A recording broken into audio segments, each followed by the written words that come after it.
Hi hello ನಮಸ್ಕಾರ. ಪಯಣಿಗ ಪ್ರದೀಪ್ ಒಂದು ವಿಶೇಷವಾದ ಲೈವ್ ಪಯಣಕ್ಕೆ ಸ್ವಾಗತ. ನಾನು ಮಾವಳ್ಳಿ ಕಾರ್ತಿಕ್. ವೀಕ್ಷಕರೇ, ಇಂಗ್ಲೀಷ್ನಲ್ಲಿ ಒಂದು ಗಾದೆ ಮಾತಿದೆ, empty mind is devils workshop ಅಂತ. ಖಾಲಿ ತಲೆ ಯಾವಾಗಲೂ ಕೆಟ್ಟದನ್ನೇ ಯೋಚನೆ ಮಾಡ್ತಾ ಇರುತ್ತೆ. ನಾವು ಖಾಲಿ ಇದನ್ನು ಕೂತ್ಕೊಳ್ಳೋದು ಬೇಡ, ಖಾಲಿಯಾಗಿ ಯೋಚನೆಗಳನ್ನು ಮಾಡೋದು ಬೇಡ ಅಂತ ಯಾವಾಗಲೂ ವರ್ಕೋಹಾಲಿಕ್ಕಾಗೇ ಇರೋಣ ಅಂತ ಆಗಾಗ ತಮ್ಮ ಒಂದು ಧ್ವನಿ ಮಾಂತ್ರಿಕತೆಯಿಂದ ನಮ್ಮ ಮುಂದೆ ಬರೋ ಪ್ರದೀಪ್ ಬಡೇಕಿಲ ಅವರು ನಮ್ಮ ಈ ವಾರದ ವಿಶೇಷ ಅತಿಥಿ. ಮಾತನಾಡಿಸಿ ತುಂಬ ದಿನಗಳಾಗಿತ್ತು, ಇವತ್ತು ನಮ್ಮ ಕೈಗೆ ತಗಲಾಕೊಂಡಿದ್ದಾರೆ. ಮಾತಾಡಿಸ್ತಾ ಹೋಗ್ತೀನಿ, ಕಾರ್ಯಕ್ರಮಕ್ಕೆ ವೆಲ್ಕಮ್ ಮಾಡ್ಕೊಳ್ತೀನಿ. Welcome to the show. Thank you so much. ನಮಸ್ಕಾರ. ನೆಮ್ಮದಿಯಾಗಿದ್ದೀರಾ? ನೆಮ್ಮದಿಯ ಹುಡುಕಾಟದಲ್ಲಿದ್ದೀನಿ. ಅದು ಎಲ್ಲರೂ ಮಾಡೋದು ಅದೇ ಅಲ್ವಾ. ಕಾರ್ಯಕ್ರಮದ ಹೆಸರು ಇಷ್ಟ ಆಯ್ತಾ ನಿಮಗೆ? ಡಿಫ್ರೆಂಟ್ ಆಗಿದೆ, ಚೆನ್ನಾಗಿದೆ, ಡಿಫ್ರೆಂಟ್ ಆಗಿದೆ, ವೆರಿ ನೈಸ್. ಈಗ ಏನು ನಿಮ್ಮ ಜೀವನ, ಯಾವ ಯೋಚನೆ ಇಟ್ಕೊಂಡು ಆ ಹೆಸರಿಟ್ರಿ? ನಿಮ್ಮ ಜೀವನದ ಪಯಣ ತಿಳ್ಕೊಳಕ್ಕೆ ಬಂದಿದ್ದೀವಿ. Super super, nice nice. ಯಾವಾಗಲೂ ಸುಮ್ಮನೆ ಕೂರಬಾರ್ದು ಅನ್ನೋದು ನಿಮ್ಮ ಪ್ರಿನ್ಸಿಪಲ್ಲು. ಅದ್ರ ಪ್ರಕಾರನೇ ಕೆಲಸಗಳನ್ನ ಮಾಡ್ಕೊಂಡು ಹೋಗ್ತೀರಾ. ಏನಾದರೂ ಮಾಡ್ತಾ ಇರಬೇಕು. ತುಂಬ ದಿನಗಳ ಹಿಂದೆ ಸಿಕ್ಕಾಗಲೂ ಇದನ್ನೇ ಹೇಳಿದ್ರಿ, ಖಾಲಿ ಕೂರಬಾರ್ದು ಅಂತ. ಹೇಗೆ ಈ ಎಂಗೇಜ್ಮೆಂಟ್? ಅಂದರೆ ಅದೇ, like you said, empty mind is a devil's workshop ಅನ್ನೋ ಥರ. ಸೊ ಸುಮ್ಮನೆ ಕೂತ್ಕೊಂಡು ಏನಾದರೂ ಅಂದರೆ ನಮ್ಮಷ್ಟಕ್ಕೆ ಇರೋದಕ್ಕಿಂತ ಏನೋ ನಮ್ಮ ಇಷ್ಟದ ವಿಷಯಗಳನ್ನು ಮಾಡ್ತಾ ಹೋದರೆ ಅದರಿಂದ ಖುಷಿ ಇರುತ್ತೆ. ಆ ಖುಷಿಯಿಂದ ಜನರಿಗೆ ಖುಷಿ ಆದರೆ ಇನ್ನಷ್ಟು ಖುಷಿ. So that's what I do ಅಷ್ಟೇ. ಆಯಿತು, ಈ ಮೇ ಬಂದರೆ 20 ವರ್ಷ ಆಗುತ್ತೆ ಮೀಡಿಯಾ ಜಾಯ್ನ್ ಆಗಿ. ಸೊ ಸಮಯ ಹೋಗ್ತಾ ಇರೋದೇ ಗೊತ್ತಾಗ್ತಿಲ್ಲ, ಯಾಕಂದರೆ ಮಾಡ್ತಾ ಇರೋ ಕೆಲಸ ಖುಷಿ ಕೊಡ್ತಾ ಇದೆ. ಸೊ ಖುಷಿ ಕೊಡೋ ಕೆಲಸನ ಮಾಡ್ತಾಯಿದ್ದೀನಿ. ಈಗ ಸೀನಿಯರಿಟಿ ಬಂದಿದೆಯಾ? ಅದು ಗೊತ್ತಿಲ್ಲ. ಸೀನಿಯಾರಿಟಿ ಅಂದರೆ ಎಕ್ಸ್ಪೀರಿಯನ್ಸ್ ಬಂದಿದೆ ಲೈಫಲ್ಲಿ. ಲೈಫ್ ಅಂದರೆ ನಮಗೆ ಪ್ರತಿ ಹೆಜ್ಜೆನೂ ಏನೋ ಕಲಿಸ್ತಾ ಹೋಗುತ್ತೆ. ಸೊ ಆ ಕಲ್ತಿದ್ರಿಂದ ಏನೋ ಒಂದು ಇನ್ನೊಂದನ್ನು ಮಾಡೋದಕ್ಕೆ ಇನ್ಸ್ಪಿರೇಷನ್ ಸಿಗುತ್ತೆ. ಸೊ ಏನವೇ ಅದನ್ನು ಸೀನಿಯಾರಿಟಿ ಅಂತ ಕರಿಬೋದು ಅಂತಂದರೆ ಎಸ್. ಇಲ್ಲದಿದ್ದರೂ ನೀವೇ ಹೇಳೋ ಹಾಗೆ ನಾನು ಚಿಕ್ಕವನಾಗಿರೋದಕ್ಕೆ ಇಷ್ಟಪಡ್ತೀನಿ. ವಯಸ್ಸಾಗ್ತಿದೆ ಅನಿಸುತ್ತಾ ಈಗ? ವಯಸ್ಸು ಎಲ್ಲರಿಗೂ ಆಗುತ್ತೆ, ಬಟ್ ಎಷ್ಟು ವೈಸ್ ಆಗ್ತೀವಿ ಅಂತ ಅನ್ನೋದಿರೋದು. WISE, ವಯಸ್. ನಮ್ಮ ವಯಸ್ಸನ್ನು ನಿಯಂತ್ರಣ ಮಾಡೋಕ್ಕಾಗಲ್ಲ ಅಂತೆ, ಬಟ್ ಅದರಲ್ಲಿ ನಾವು ಎಷ್ಟು ಪ್ರಬುದ್ಧರಾಗ್ತೀವಿ ಅನ್ನೋದು ಮುಖ್ಯ. So that's about it. ಒಂದು ಸಲ ಸಿಕ್ಕಾಗ ತುಂಬ ವಿಚಾರಗಳನ್ನ ಮಾತಾಡ್ತಾ ಇದ್ವಿ ನಾವು. ಬೇರೆ ಬೇರೆ ವಿಚಾರಗಳನ್ನ ಮಾತಾಡ್ತಾ ಇರ್ತೀವಿ. ನಾವು ಕೆಲಸದ ಬಗ್ಗೆನೇ ಯಾವತ್ತೂ ಮಾತಾಡೋದಿಲ್ಲ. ಅಂದರೆ ಕೆಲಸದಿಂದ ಆಚೆ ಬಂದು ನಮ್ಮನ್ನು ನಾವು ಎಕ್ಸ್ಪ್ಲೋರ್ ಮಾಡ್ಕೊಳ್ಳೋ ವಿಷಯದಲ್ಲೇ ಮಾತಾಡ್ತಾ ಇರ್ತೀವಿ.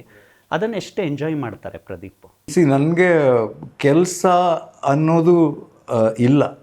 ಬಿಕಾಸ್ ನಾನು ಏನೇ ಮಾಡ್ತಾಯಿದ್ರು ಕೂಡ ಆ ಕೆಲಸನ ಎಂಜಾಯ್ ಮಾಡ್ತಿರೋದ್ರಿಂದ ಕೆಲಸ ಮಾಡ್ತಿದ್ದೀನಿ ಅಂತ ಅನಿಸಲ್ಲ. ಇವಾಗಲೂ ಅಷ್ಟೇ, ನಾನು ಇದು ಕೆಲಸ ಅಂತಂದರೆ ಕೆಲಸ ಅಂತ ಅಂದ್ಕೋಬೋದು, ಅಥವಾ ಕೂತು ಯಾರ ಜೊತೆನೋ ಹರಟೆ ಮಾಡ್ತಿದ್ದೀನಿ ಅಂತಂದರೆ ಹರಟೆ ಅಂತ ಅನ್ನೋದು ಕೂಡ ಅಂದ್ಕೋಬೋದು. ಅಥವಾ ಇದಾದಮೇಲೆ ಇನ್ನೊಂದು ಶೂಟ್ ಇದೆ, ನನಗೆ ನಮ್ಮ ಶೋದು ಶೂಟ್ ಇದೆ. ಸೊ ಅದರಲ್ಲೂ ಅಷ್ಟೇ, ನಮ್ಮ ಗೆಸ್ಟ್ ಬಂದಿರ್ತಾರೆ, ಅವ್ರ ಜೊತೆ ಕೂತು ಒಂದಿಷ್ಟು ಹೊತ್ತು ಮಾತಾಡ್ತಿರ್ತೀವಿ. ಅದಕ್ಕೊಂದು ರೂಪ ಕೊಡ್ತೀವಿ. ಹೀಗೆ ಕೂತು ಮಾತಾಡೋದಕ್ಕೂ ಒಂದು ರೂಪ ಕೊಟ್ಟು ಮಾತಾಡೋದಕ್ಕೂ ಒಂದು ಸ್ವಲ್ಪ ವ್ಯತ್ಯಾಸ ಇರುತ್ತೆ ಅಷ್ಟೇ. ಕ್ಯಾಲೆಂಡರ್ ನೋಡ್ತಾರಾ ಪ್ರದೀಪ್ ಜಾಸ್ತಿ? ಕ್ಯಾಲೆಂಡರ್ ಅಂತ ನೋಡೋದು ಸ್ವಲ್ಪ ಕಮ್ಮಿ. ಹೀಗೆ ಕೆಲಸ ಆಗ್ತಾ ಆಗ್ತಾ ಇನ್ನೊಂದೇನು ಅಂತ ಹಾಗೆ ಆಗ್ತಾ ಹೋಗ್ತಾ ಇರುತ್ತೆ. So go with the flow. Pradeep ಅವರು ಪುತ್ತೂರಿಂದ ಬೆಂಗಳೂರಿಗೆ ಬಂದಾಗ ಸಾಕಷ್ಟು ಕನಸುಗಳು ಹೊತ್ಕೊಂಡೇ ಬಂದಿದ್ದರು. ಇವತ್ತು ಇಷ್ಟು ವರ್ಷ ಆದಮೇಲೆ, 20 ವರ್ಷ ಆದಮೇಲೆ ಒಂದು ಸಲ ಲುಕ್ ಬ್ಯಾಕ್ ನೋಡಿದಾಗ ತೃಪ್ತಿ ಕಾಣಿಸುತ್ತಾ? ಖುಷಿ. ಅಂದರೆ ಅಂದರೆ ಕನಸು ಅನ್ನೋದಕ್ಕಿಂತ ಹೆಚ್ಚು ನಾನು ಬರ್ತಾ ನನಗೆ ಮೀಡಿಯಾ ಅಥವಾ ಇದ್ರ ಸುತ್ತ ಏನಾದರೂ ಕೆಲಸ ಮಾಡ್ತಾ ಇರಬೇಕು, ಅದೊಂದು ಏನೋ ಖುಷಿ ಕೊಡ್ತಾ ಇರುತ್ತೆ. ಸೊ ಅದನ್ನು ಎಂಜಾಯ್ ಮಾಡ್ತಾ ಹೋಗ್ತಾ ಇರ್ತೀನಿ. ಸೊ ಅದು ನನಗೆ ಒಂದಿಷ್ಟು ತೃಪ್ತಿ ಕೊಡುತ್ತೆ, ಅದೊಂದು ಎಂಜಾಯ್ಮೆಂಟ್ ಕೊಡುತ್ತೆ. So I think that is what matters. ಯಾಕಂದರೆ ಎಲ್ಲರೂ ಕೆಲಸ ಮಾಡ್ತಿರ್ತೀವಿ, ಆದರೆ ಆ ಕೆಲಸದಲ್ಲಿ ನಾವು ಎಷ್ಟು ಖುಷಿ ಕಾಣ್ತೀವಿ ಅನ್ನೋದು ಮ್ಯಾಟರ್ಸ್. ಅಲ್ಟಿಮೇಟ್ಲಿ ನಾವು ಏನೇ ಸಂಪಾದನೆ ಮಾಡಿದ್ರೂ ಕೂಡ ಅದನ್ನು ನಮ್ಮ ಜೊತೆ ತೊಗೊಂಡು ಹೋಗೋಕ್ಕಾಗಲ್ಲ.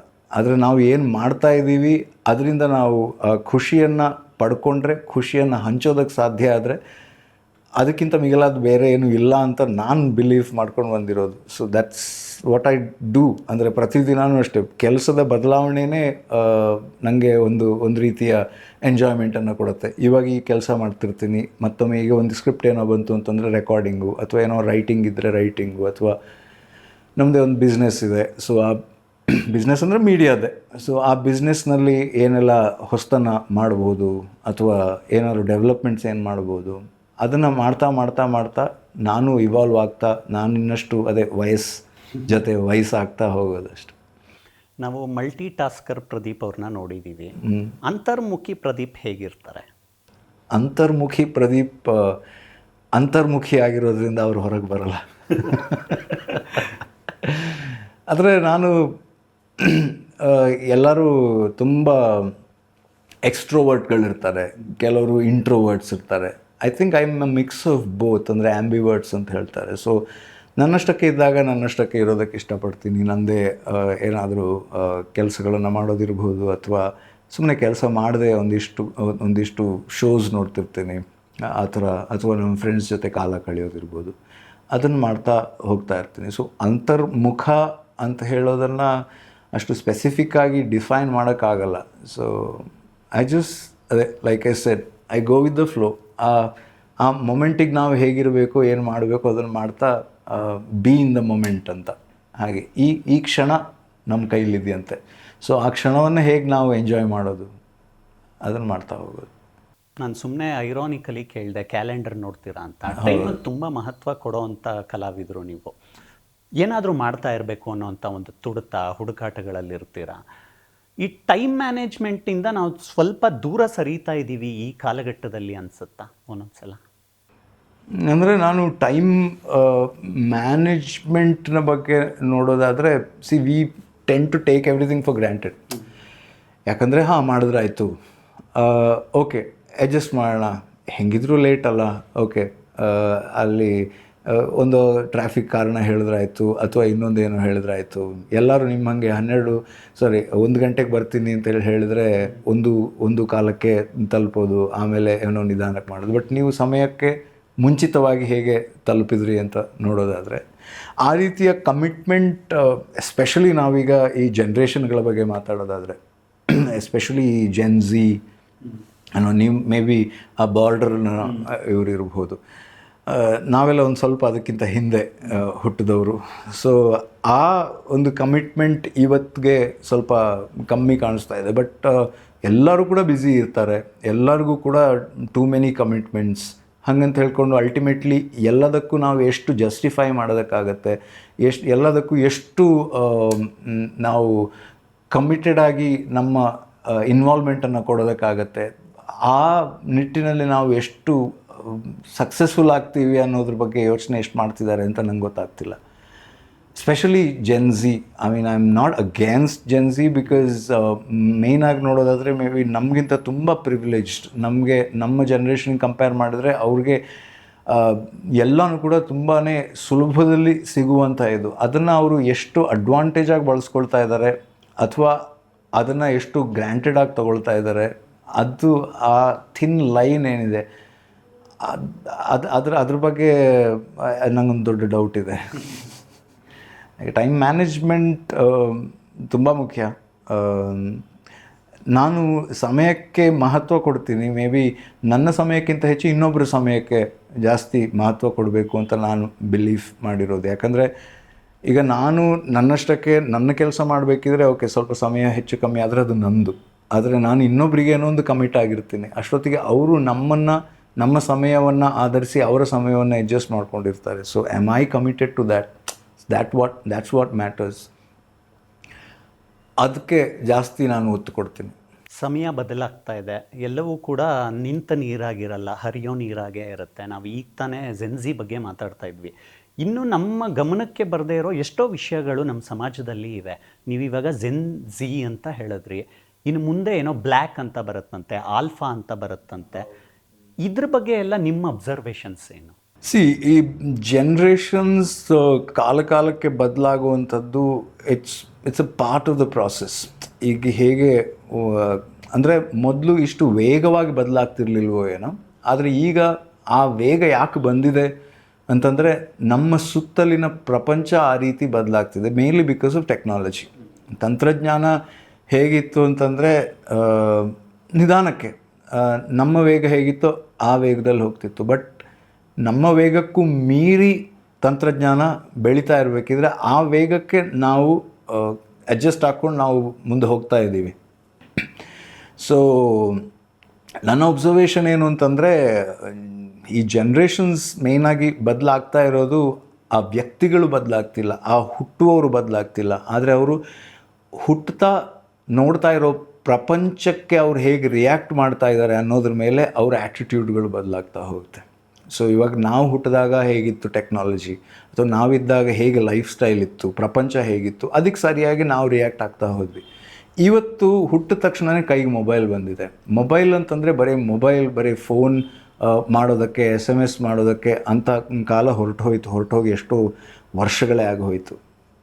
ಅಂಗೈಯಲ್ಲೇ ಪ್ರಪಂಚ ಅನ್ನೋದು ಲಿಟ್ರಲ್ ಇದಾಗ್ಬಿಟ್ಟಿದೆ. ಎಲ್ಲ ಒಂದು ಮೊಬೈಲ್ ತೆಗೆದ್ರೆ ಸಾಕು, ಎಲ್ಲನೂ ಕೂಡ ಅಲ್ಲಿಗೆ ಬಂದು ಕೂತ್ಕೊಳ್ಳುತ್ತೆ, ಅಥವಾ ಅಲ್ಲಿಂದನೇ ಎಲ್ಲಿಗೆ ಬೇಕೋ ನಾವು ಕನೆಕ್ಟ್ ಆಗೋದಕ್ಕೆ ಸಾಧ್ಯ ಆಗುತ್ತೆ. ಸೊ ಅಕಾರ್ಡಿಂಗ್ಲಿ ಇವತ್ತಿನ ಜನ್ರೇಷನ್ ಇರ್ಬೋದು, ಅಥವಾ ಮುಂದೆ ಇವತ್ತಿನ ಜನ್ರೇಷನಿಗೆ ಅಟ್ಲೀಸ್ಟ್ ಸ್ವಲ್ಪನಾದರೂ ಕೂಡ ಹಿಂದಿನ ಜನ್ರೇಷನ್ನ ಛಾಯೆ ಇದೆ. ಆದರೆ ಇನ್ನು ಮುಂದೆ ಹೋಗ್ತಾ ಅವ್ರಿಗೆ ಇನ್ನಷ್ಟು ಹೊಸತನ, ಇನ್ನಷ್ಟು ಟೆಕ್ನಾಲಜಿ ಅಡ್ವಾನ್ಸ್ಮೆಂಟ್ಸ್, ಮೇಯ್ನ್ಲಿ ಈಗ ಆರ್ಟಿಫಿಷಿಯಲ್ ಇಂಟೆಲಿಜೆನ್ಸ್ AI ಬಂದಿದೆ. ಸೊ ಅದು ನಮ್ಮ ಅಂದರೆ ನಮ್ಮ ವೇ ಆಫ್ ಲಿವಿಂಗನ್ನು ತುಂಬಾ ವೇಗವಾಗಿ ಬದಲಾಯಿಸ್ತಾ ಇದೆ. So it's made a lot of things easy, ಆದರೆ ಹಾಗೇ ಅಷ್ಟೇ ಕಷ್ಟನೂ ಕೂಡ. ಯಾಕಂದರೆ ಅದು ನಮ್ಮನ್ನು ಅಂದರೆ ವರ್ಚುವಲ್ ಲೋಕದಲ್ಲಿ ಹೇಗೆ ನಮ್ಮನ್ನು ಅನುಕೂಲಕರವಾಗಿ ಇದು ಮಾಡ್ತಿದೆಯೋ, ರಿಯಲ್ ಲೋಕಕ್ಕೆ ಅದು ನಮ್ಮನ್ನು ದೂರ ತಳ್ಳುವಂಥ ಒಂದು ರಿಸ್ಕನ್ನು ಕೂಡ ತಂದೊಡ್ತಾ ಇದೆ. So that is for sure. So ಹಾಗೆ ಬದಲಾಗ್ತಿರೋ ಟೈಮಲ್ಲಿ ಆ ಹುಟ್ಟಿದ ಮಗುವಿಗೆ ಅದು ಗೊತ್ತಿಲ್ಲ, ಈಗ ಬೆಳೀತಾ ಇರೋ ಮಕ್ಕಳಿಗೆ ಅದು ಗೊತ್ತಿಲ್ಲ. ಆದರೆ ಅದನ್ನು ಹೇಗೆ ಆ ಬ್ಯಾಲೆನ್ಸನ್ನು ನಾವು ಮಾಡೋದು ಅಂತ ಅನ್ನೋ ಇದು ಇರುವಂಥದ್ದನ್ನು ಈ ಹಿಂದಿನ ಮಿಲೆನಿಯಲ್ಸ್ ಇರ್ಬೋದು, ಅಥವಾ ಅದರ ಹಿಂದಿನ ಜನ್ರೇಷನ್ ಬೇಬಿ ಬೂಮರ್ಸು, ಆ ಥರ ಸುಮಾರೆಲ್ಲ ಹೊಸ ಟೆಕ್ನಾಲಜಿ, ಹೊಸ ಟರ್ಮಿನಾಲಜಿಗಳು ಬಂದಿದೆ. ಅದೆಲ್ಲ ನಮ್ಮ ಅನುಕೂಲಕ್ಕೋಸ್ಕರ ನಾವು ಒಂದೊಂದು ಚೌಕಟ್ಟನ್ನು ಹಾಕ್ಕೊಳ್ಳೋದಕ್ಕೋಸ್ಕರ ಮಾಡಿರುವಂಥದ್ದು. ಸೊ ಅದಕ್ಕೆ ತಕ್ಕ ಹಾಗೆ ಅವರಿಗೆ ಆ ರಿಯಾಲಿಟಿನ ಒಂದು ಸ್ವಲ್ಪ ರಿಯಾಲಿಟಿ ಚೆಕ್ ಅಂತೇನು ಹೇಳ್ತೀವಿ, ಅದನ್ನು ಮಾಡಿಸೋ ಒಂದು ಕೆಲಸ ನಡಿಬೇಕು ಅನ್ನೋದು ನನ್ನ ಪರ್ಸ್ನಲ್ ಒಪಿನಿಯನ್. ಯಾಕಂದರೆ ನಾವು ರಿಯಾಲಿಟಿಯ ಅರಿವು ಇಲ್ಲದೆ ಹೋದರೆ ಅಲ್ಟಿಮೇಟ್ಲಿ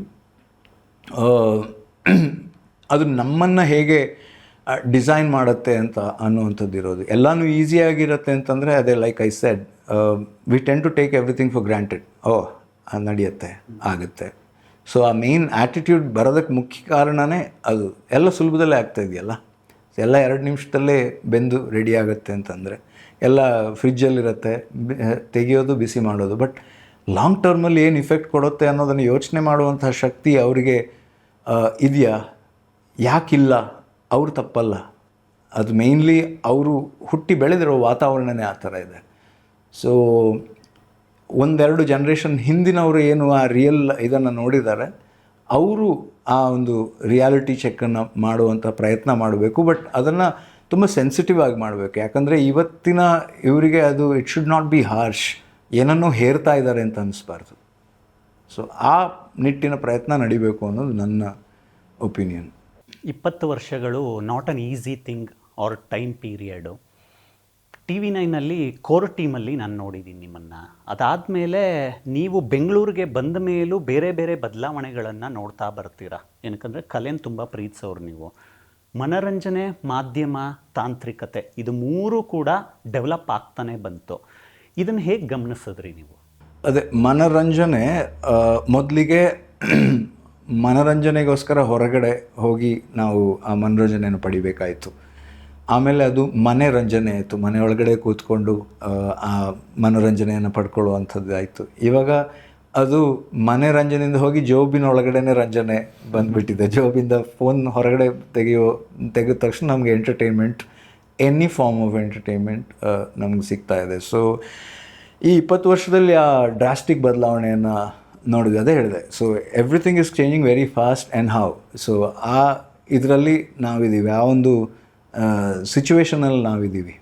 ಈ ವೇಗ ಒಂದು ರೀತಿಲಿ ಒಳ್ಳೆಯದೇ, ಮತ್ತು ನಮಗೆ ಇನ್ನಷ್ಟು ಹೊಸ ಹೊಸ ಇದನ್ನು ಎಕ್ಸ್ಪೆರಿಮೆಂಟ್ಗಳನ್ನು ಮಾಡೋದಕ್ಕೆ, ಹೊಸತನ್ನು ಎಕ್ಸ್ಪೀರಿಯನ್ಸ್ ಮಾಡೋದಕ್ಕೆ ನಮಗೆ ಅವಕಾಶನ ಕೊಡುತ್ತೆ. ಆದರೆ ಅದರ ಮಧ್ಯದಲ್ಲಿ ನಾವು ನಮ್ಮತನವನ್ನು ಎಷ್ಟು ಉಳಿಸ್ಕೊಂಡಿದ್ದೀವಿ. ಬಿಕಾಸ್ ಈ ಎಂಟರ್ಟೈನ್ಮೆಂಟ್ ಅನ್ನೋದು ಈಗ ಹೊಸ ರೂಪ ಪಡಿತಾ ಅದರಲ್ಲಿ ನಮ್ಮ ಕಲ್ಚರ್ ಇರ್ಬೋದು, ನಮ್ಮ ಹಿನ್ನೆಲೆ ಇರ್ಬೋದು, ಮತ್ತು ನಮ್ಮ ಭಾಷೆ ಇರ್ಬೋದು, ಅದನ್ನೆಲ್ಲ ನಾವು ಎಷ್ಟು ಕಳ್ಕೊಳ್ತಾ ಇದ್ದೀವಿ. ನಾನು ಇದನ್ನು ಈ ಹಿಂದೆನೂ ಕೂಡ ಒಂದು ಇದರಲ್ಲಿ ಎಕ್ಸಾಂಪಲಾಗಿ ಕೊಟ್ಟಿದ್ದೆ. ನನ್ನ ಸ್ವಂತ ತಂಗಿ ಮಗನೇ, ಇನ್ನೂ ಈಗ 7-8 ವರ್ಷ. ಹಳ್ಳಿ ನೋಡಿದವನು, ನಾವೆಲ್ಲ ಹಳ್ಳಿಯವರೇ, ಆ ಹಳ್ಳಿಯಲ್ಲೂ ಸ್ವಲ್ಪ ಸಮಯ ಇದ್ದು ಪೇಟೆಯಲ್ಲೂ ಇರೋನು, ಆದರೂ ಕೂಡ ಅವನಿಗೆ ಹಾಲು ಎಲ್ಲಿ ಸಿಗತ್ತೆ ಅಂತಂದರೆ ಪ್ಯಾಕೆಟಲ್ಲಿ ಅಂತಾನೆ. ಸೊ ಅಷ್ಟರ ಮಟ್ಟಿಗೆ ನಾವು ಕಳ್ಕೊಂಡು ಹೋಗಬೇಕಾ, ನಮ್ಮತನವನ್ನು ನಾವು ಕಳ್ಕೊಂಡು. ಸುಮ್ಮನೆ ಒಂದು ಉದಾಹರಣೆಯಾಗಿ ಕೊಟ್ಟೆ ನಿಮಗೆ, ಅಷ್ಟೇ ಅಲ್ಲ ಬಟ್ ಏನಕ್ಕೆ ಅಗತ್ಯ, ನಮ್ಮ ಕಲ್ಚರನ್ನು ತಿಳ್ಕೊಂಡ್ರೆ ಏನು, ಇವಾಗಿಂದ ಮುಖ್ಯ ಅಲ್ವಾ ಅಂತ ಹೇಳ್ತೀವಿ. ಬಟ್ ನಾವು ಯಾಕೆ ಆಗಿದ್ದೀವಿ ಅಂತಂದರೆ ನಮ್ಮ ಹಿನ್ನೆಲೆ ಆ ಥರ ಇದೆ, ಅದರಿಂದಾಗಿ ನಾವು ಹೀಗಿದ್ದೀವಿ. ಸೊ ಅದನ್ನು ಉಳಿಸ್ಕೊಂಡು ನಮ್ಮ ಈ ಮನೋರಂಜನಾ ಮಾಧ್ಯಮ ಇರ್ಬೋದು ಅಥವಾ ಸುದ್ದಿ ಮಾಧ್ಯಮ ಇರ್ಬೋದು, ಅದು ಬೆಳ್ಕೊಂಡು ಹೋದರೆ ಒಳ್ಳೇದಲ್ವಾ ಅಂತ ನಂಗೆ ಅನಿಸೋದು ಅಷ್ಟೆ. ಎಷ್ಟೋ ಜನ ಈ ಕನಸಿನ ನಗರ ಬೆಂಗಳೂರಿಗೆ ಬಸ್ಸಲ್ಲಿ ಬರ್ತಾರೆ, ಕೆಲವರು ಬೈಕಲ್ಲಿ ಬರ್ತಾರೆ, ಕಾರಲ್ಲಿ ಬರ್ತಾರೆ, ಏನೋ ಒಂದು ಮಾಡಬೇಕು ಅಂತಲೇ ಬಂದಿರ್ತಾರೆ ಬೆಂಗಳೂರಿಗೆ. ಬಂದ ಮೇಲೆ ಅವ್ರನ್ನ ಈ ಸಿಟಿಗೆ ರೂಢಿಸ್ಕೊಳ್ಳೋದ್ರಲ್ಲಿ ತುಂಬ ಜನ ಹಿಂದೆಟ್ಟು ಹಾಕ್ತಾರೆ, ನಮಗಿದಾಗಲ್ಲ ಅಂತ ಬಿಟ್ಬಿಡ್ತಾರೆ. ನೀವು ಬಂದಾಗಲೂ ಒಂದಷ್ಟು ಚಾಲೆಂಜಸ್ಗಳನ್ನು ನೀವು ಫೇಸ್ ಮಾಡಿರ್ಬೋದು. ಏನಾದರೂ ಈಗ ಬರೋವ್ರಿಗೆ ಸಜೆಸ್ಟ್ ಮಾಡ್ತೀರಾ ನೀವು, ನಮ್ಮನ್ನು ನಾವು ರೂಢಿಸ್ಕೊಳ್ಳೋದು ಹೇಗೆ ಇಲ್ಲಿ ಅಂತ? ಪ್ರತಿಯೊಂದು ಕೂಡ ಅವರವರ ಪರ್ಸ್ನಲ್ ಇದ್ರ ಮೇಲೆ ಹೋಗುತ್ತೆ, ಪರಿಸ್ಥಿತಿಗಳ ಮೇಲೆ ಹೋಗುತ್ತೆ. ನಾವು ಯಾಕೆ ಬೆಂಗಳೂರಿಗೆ ಬರ್ತಿದ್ದೀವಿ ಅಥವಾ ನಾವು ಯಾಕೆ ಒಂದು ದೊಡ್ಡ ಸಿಟಿಗೆ ಮೂವ್ ಆಗ್ತಿದ್ದೀವಿ ಅನ್ನೋದ್ರ ಮೇಲೆ ಏನೋ ಆಗುತ್ತೆ. ಕೆಲವರಿಗೆ ಅನಿವಾರ್ಯ, ಕೆಲವರಿಗೆ ಒಂದು ಬದುಕನ್ನು ಕಟ್ಕೋಬೇಕು, ಭವಿಷ್ಯನ ಕಟ್ಕೊಳ್ಬೇಕು ಅನ್ನೋವಂಥದ್ದು, ಕೆಲವರಿಗೆ ಕನಸನ್ನು ನನಸಾಗಿಸ್ಬೇಕು ಅಂತ ಅನ್ನೋದಕ್ಕೆ. It's a very broad question ಹಂಗೆ ನೋಡೋದಾದರೆ. ಯಾಕಂದರೆ ಅನಿವಾರ್ಯ ಆದವರಿಗೆ ಬೇರೇನು ಇದು ಮಾಡೋಕ್ಕಾಗಲ್ಲ. ಕನಸನ್ನು ಬೆನ್ನತ್ತಿ ಬರೋರಿಗೆ what I can say is like, ಅಂದರೆ ನಿಮ್ಮ ಹಿನ್ನೆಲೆಯನ್ನು ಗಮನಿಸ್ಕೊಳ್ಳಿ, ನಿಮ್ಮ ಕಾಲ ಮೇಲೆ ನೀವು ನಿಂತ್ಕೊಳ್ಳೋದಕ್ಕೆ ಆಗಿರುವಂಥ ವ್ಯವಸ್ಥೆಗಳನ್ನು ನೋಡ್ಕೊಳ್ಳಿ ಅನ್ನುವಂಥದ್ದು. ಅದ್ರ ಜೊತೆಗೇ ನಮಗೆ ಮುಖ್ಯವಾಗಿ ಬೇಕಾಗೋದೇನು ಅಂತಂದರೆ,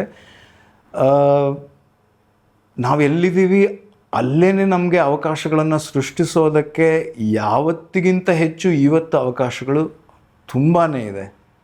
ಸೊ ಎಲ್ಲ ಬಿಟ್ಟು ಬೆಂಗಳೂರಿಗೆ ಬಂದು ಏನೋ ಮಾಡ್ತೀನಿ ಅನ್ನೋದಕ್ಕಿಂತ ಹೆಚ್ಚಾಗಿ ಎಲ್ಲಿದ್ದೀವೋ ಅಲ್ಲಿಂದನೇ ನಮಗೆ ಮಾಡೋದಕ್ಕೆ ಸಾಧ್ಯ ಆಗತ್ತೆ ಅಂತಂದರೆ ಸಾಧ್ಯವಾದಷ್ಟು ಅದನ್ನು ಮಾಡೋದಕ್ಕೆ ಪ್ರಯತ್ನ ಪಡಬಹುದು. ಯಾಕಂದರೆ ಬೆಂಗಳೂರು ಎಷ್ಟನ್ನು ಕೊಡುತ್ತೋ ಅಷ್ಟನ್ನೇ ನಿಮ್ಮಿಂದ ತಗೊಳುತ್ತೆ. ಅದು ಅದೇ ಒಂದು ಊರಿನಿಂದ ಬಂದಿದ್ದೀರಿ ಅಂತಂದರೆ ಆ ಊರಿನ ಸಂಬಂಧ ಕಮ್ಮಿ ಆಗುತ್ತೆ. ಮತ್ತು ಒಂದು ದೊಡ್ಡ ಸಿಟಿ ಅಂತಂದ ತಕ್ಷಣ ತುಂಬಾ ಅಡ್ವಾಂಟೇಜಸ್ ಇದೆ, ಖಂಡಿತ. ನಾನು ಅದ್ರ ಬಗ್ಗೆ ಡೀಟೇಲಾಗಿ ಹೋಗೋದಕ್ಕೆ ಇಷ್ಟಪಡಲ್ಲ, ಯಾಕಂದರೆ ಎಲ್ರಿಗೂ ಕೂಡ ಗೊತ್ತಿರುವಂಥದ್ದೇ.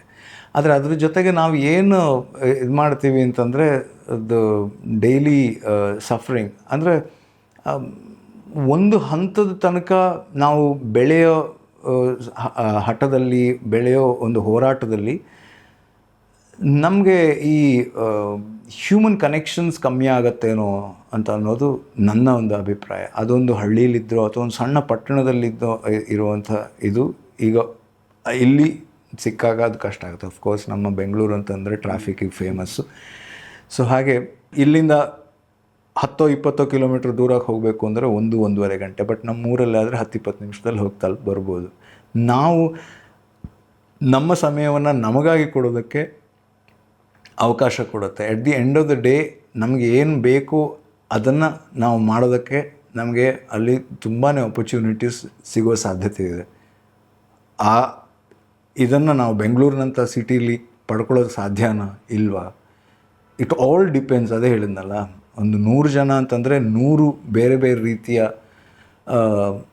ಅವ್ರದ್ದು ಮೈಂಡ್ಸೆಟ್ ಇರ್ಬೋದು, ಅವರ ಸಿಚುವೇಶನ್ಸ್ ಇರ್ಬೋದು, ಅದೆಲ್ಲದಕ್ಕೆ ತಕ್ಕದಾಗಿ ಅವರು ಈ ಮಾಯಾನಗರಿಗೆ ಬರ್ತಾರೆ. ಸೊ ಬರೋದಕ್ಕಿಂತ ಮೊದಲೇ ಸ್ವಲ್ಪ ಯೋಚನೆ ಮಾಡಿ ಬನ್ನಿ ಅಂತ ಹೇಳ್ಬೋದು ಅಷ್ಟೆ. ಬಿಕಾಸ್ ಬಂದ ಮೇಲೆ, ಕಾಲಿಟ್ಟ ಮೇಲೆ ಅದನ್ನು ತೆಗೆಯೋದು ಕೆಲವರಿಗೆ ಸುಲಭ, ಕೆಲವರಿಗೆ ಕಷ್ಟ. ನಾನು 12 ವರ್ಷ ಬೆಂಗಳೂರಲ್ಲಿದ್ದೆ. ಈಗ ಬೆಂಗಳೂರಲ್ಲೇ ನನ್ನದೇ ಆಫೀಸ್ ಮಾಡಿದ್ದೀನಿ, ನೀವು ಅಲ್ಲೇ ಇದ್ದೀರಾ, ನಮ್ಮ ಸ್ಟುಡಿಯೋ. ಹಾಗಂತ ನಾನು ಬೆಂಗಳೂರಿಗೆ ಪರ್ಮನೆಂಟಾಗಿ ಶಿಫ್ಟ್ ಆಗಿರೋಂಥಲ್ಲ, ಒಂದಿಷ್ಟು ದಿನ ಊರಲ್ಲಿ, ಒಂದಿಷ್ಟು ದಿನ ಬೆಂಗಳೂರಲ್ಲಿ. ಆ ಒಂದು ಅವಕಾಶನ ನಾನು ಸೃಷ್ಟಿಸಿಕೊಂಡ್ಮೇಲೆ ಆ ಕಾನ್ಫಿಡೆನ್ಸ್ನಿಂದ ಇದು ಮಾಡ್ತೀನಿ. 8 ವರ್ಷ ನಾನು ಊರಲ್ಲಿದ್ದೆ. ನನಗೇನು ಅಂದರೆ ಬೆಂಗಳೂರು ಬಿಟ್ಟು ಹೋದೆ ಅಂತ ಅನ್ನಿಸ್ಲಿಲ್ಲ, ಯಾಕಂದರೆ ಟೆಕ್ನಾಲಜಿ. ಸೊ ನಾವು ಅದೇ ಟೆಕ್ನಾಲಜಿ ಮತ್ತೆ ನಾವು ಬರ್ತೀವಿ. ಟೆಕ್ನಾಲಜಿನ ನಾವು ಹೇಗೆ ಎಷ್ಟು ಸಮರ್ಥವಾಗಿ ಬಳಸ್ಕೊಳ್ತೀವಿ, ಹೇಗೆ ನಮ್ಮತನವನ್ನು ಉಳಿಸ್ಕೊಂಡು ಅದನ್ನು ನಮ್ಮ ಬಳಕೆಗೆ ಅಲ್ಲಿ ಇನ್ವಾಲ್ವ್ ಮಾಡ್ಕೊಳ್ತೀವಿ ಅನ್ನೋದು ವಾಟ್ ಮ್ಯಾಟರ್ಸ್ ಅಲ್ಟಿಮೇಟ್ಲಿ. ಸೊ ಬನ್ನಿ ಬೆಂಗಳೂರಿಗೆ, ಅಥವಾ ಹೋಗಿ ಬೆಂಗಳೂರಿಗೆ, ನಾನು ಊರಿಂದ ಆದರೆ ಹಂಗೆ ಹೇಳ್ಬೋದು. ಬಟ್ ನಮ್ಮದು ಅನ್ನೋದನ್ನು ಉಳಿಸ್ಕೊಳ್ಳೋದಕ್ಕಾಗತ್ತಾ ಅಂತ ಪ್ರಯತ್ನ ಮಾಡ್ಬೋದು ಅಂತ ಅಷ್ಟೆ. ನೀವು ತುಂಬ ವರ್ಷ ಮಾಧ್ಯಮದಲ್ಲಿ ಕೆಲಸ ಮಾಡಿದ್ರಿ, ಪತ್ರಕರ್ತರಾಗಿದ್ರಿ, ವಾಯ್ಸ್ ಓವರ್ಸ್ ಕೊಡ್ತಿದ್ರಿ. ಈಗ ನಾವು ನೋಡ್ತಾ ಇದ್ದೀವಿ, ತುಂಬ ಮಲ್ಟಿಪಲ್ ಚಾಯ್ಸಸ್ ಇದೆ ನಮಗೆ. ಬೇರೆ ಬೇರೆ ಚಾನಲ್ಸ್ಗಳು ಬಂದಿದೆ, ಡಿಜಿಟಲ್ ಪ್ಲಾಟ್ಫಾರ್ಮ್ಸ್ ಬಂದಿದೆ. ಪತ್ರಿಕೋದ್ಯಮದ ಗತಿ ಬದಲಾಯಿತು ಅನಿಸುತ್ತಾ ಇಷ್ಟು ವರ್ಷಗಳಲ್ಲಿ? ಪತ್ರಿಕೋದ್ಯಮದ ಗತಿ ಖಂಡಿತ ಬದಲಾಗಿದೆ, ಆದರೆ ಮುಂದೇನು ಗತಿ ಅಂತ ಅಲ್ಲ, ಗತಿ ಅಂತೂ ಖಂಡಿತ ಬದಲಾಗಿದೆ. ಸೊ ಟೆಕ್ನಾಲಜಿಯಿಂದಾಗಿ ನಮಗೆ ಇನ್ಫಾರ್ಮೇಷನ್ ಅನ್ನೋದು ಇಮ್ಮಿಡಿಯೇಟ್. ಮೊದಲಾದರೆ ಏನೋ ಒಂದು ದೊಡ್ಡ ಘಟನೆ ನಡೀತು ಅಂತಂದರೆ, I am not talking too long ago, ನಮ್ಮ TV9 ಲಾಂಚ್ ಆಗೋ ಸಂದರ್ಭದಲ್ಲಿ ಕರ್ನಾಟಕದಲ್ಲಿ ನಾನು ಹೇಳೋದಾದರೆ, ಒಂದು ಸುದ್ದಿಯನ್ನು ನಾವು ತಲುಪಿಸ್ಬೇಕು ಅಂತಂದರೆ ಅಷ್ಟು ಹೋರಾಟ ಇತ್ತು.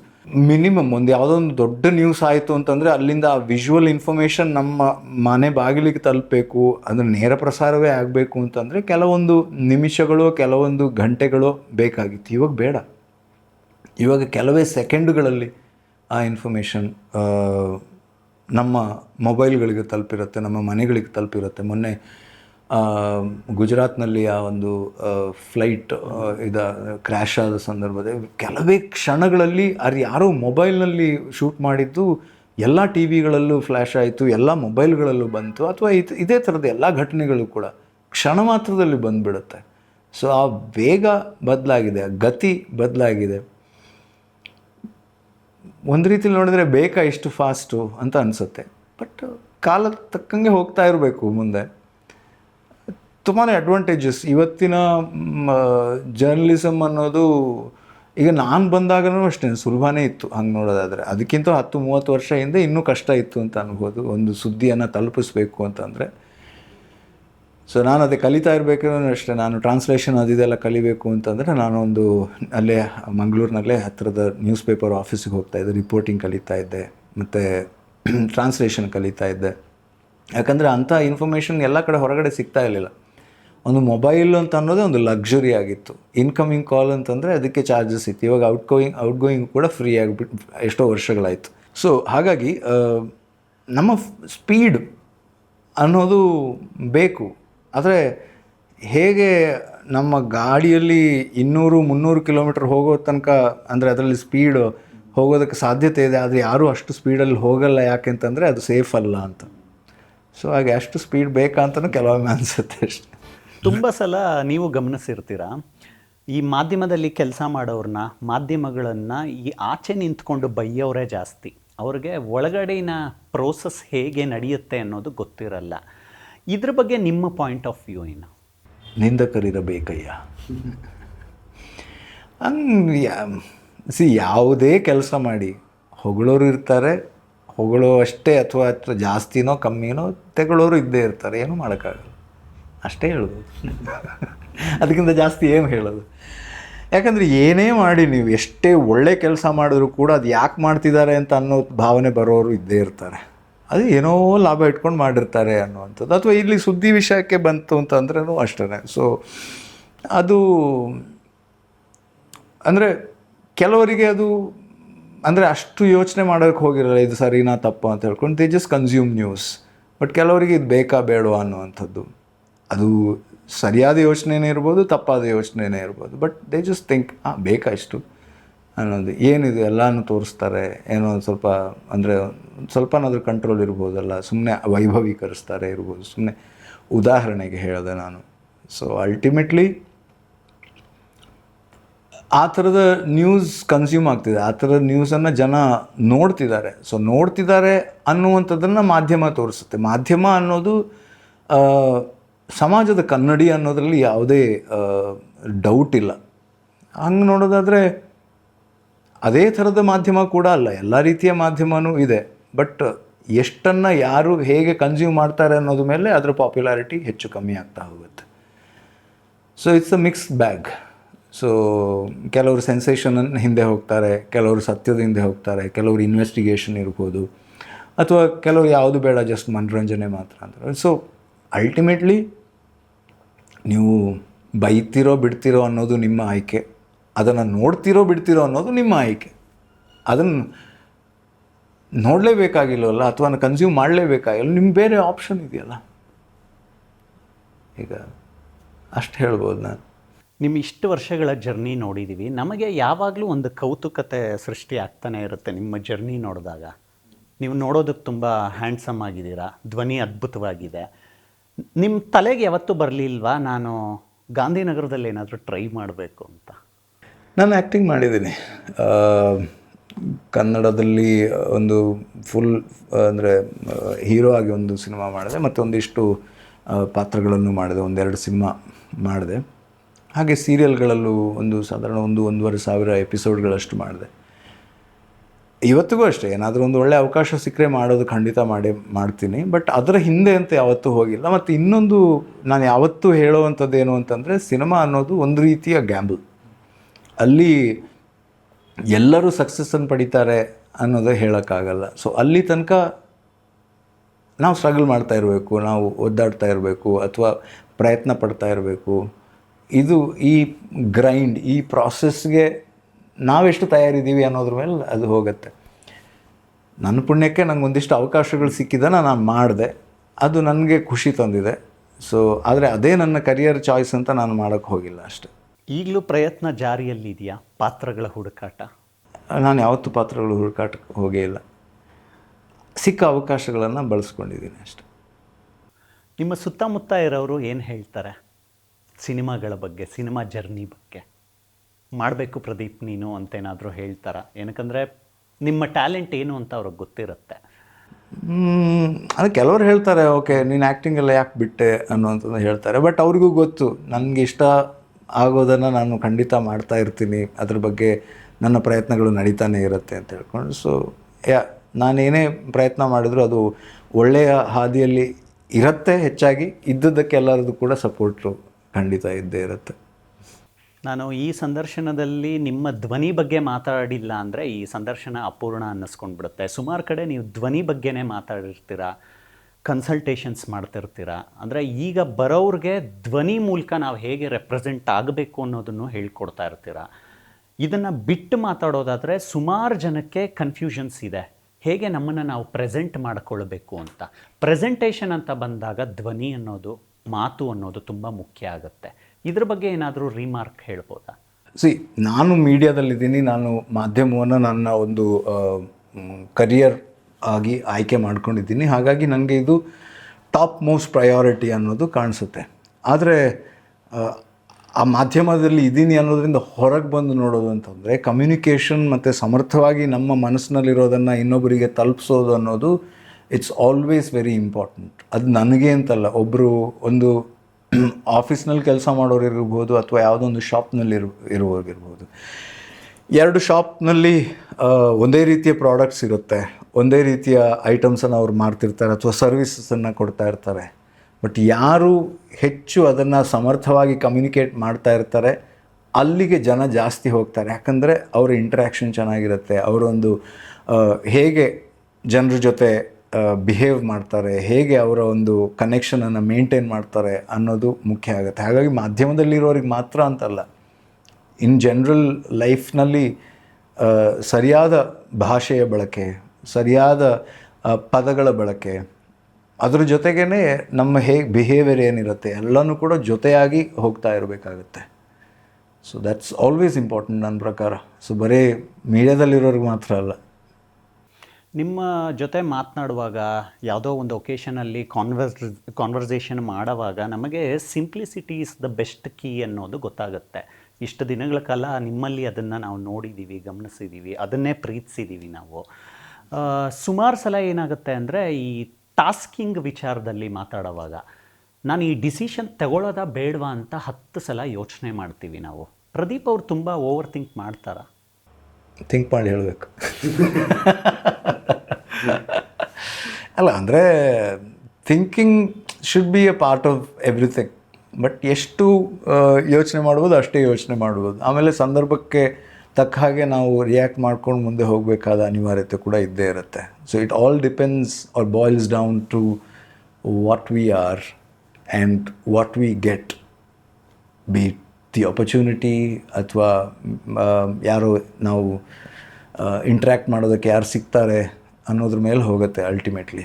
ಸೊ ಅದನ್ನು ಹೇಗೆ ನಾವು ಯೂಶ್ವಲಿ ಚೆನ್ನಾಗಿ ಬಳಸ್ತೀವಿ ಅನ್ನೋದು ಅಲ್ಟಿಮೇಟ್ಲಿ ದ್ಯಾಟ್ಸ್ ವಾಟ್ ಮ್ಯಾಟರ್ಸ್ ನನ್ನ ಪ್ರಕಾರ. Thinking should always be there, but ಎಷ್ಟೇ ಯೋಚನೆ ಮಾಡಿದ್ರೂ ಕೂಡ ಅಲ್ಟಿಮೇಟ್ಲಿ ಏನಾಗಬೇಕು ಅದು ಹಾಗೇ ಆಗುತ್ತೆ.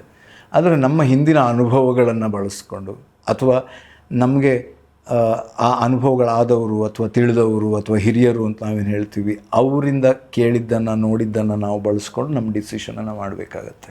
ತುಂಬ ಸಲ ಬೇರೆ ಬೇರೆ ಜಾಗಗಳಲ್ಲಿ ನಿಮ್ಮನ್ನು ನಿಮ್ಮ ಕೆಲಸದ ಮುಖಾಂತರ ಗುರುತಿಸ್ತಾರೆ. ನಮಗೂ ತಕ್ಷಣ ನಿಮ್ಮ ಮುಖ ನೋಡಿದ ತಕ್ಷಣ ಬಿಗ್ ಬಾಸ್ ನೆನಪಾಗುತ್ತೆ, ನಮ್ಮ ಮೆಟ್ರೋದಲ್ಲಿ ಆ ಧ್ವನಿ ನೆನಪಾಗುತ್ತೆ. ನಿಮಗೆ ಇದುವರೆಗೂ ಸಿಕ್ಕಿರುವಂತಹ ಬೆಸ್ಟ್ ಕಾಂಪ್ಲಿಮೆಂಟ್ ಏನು,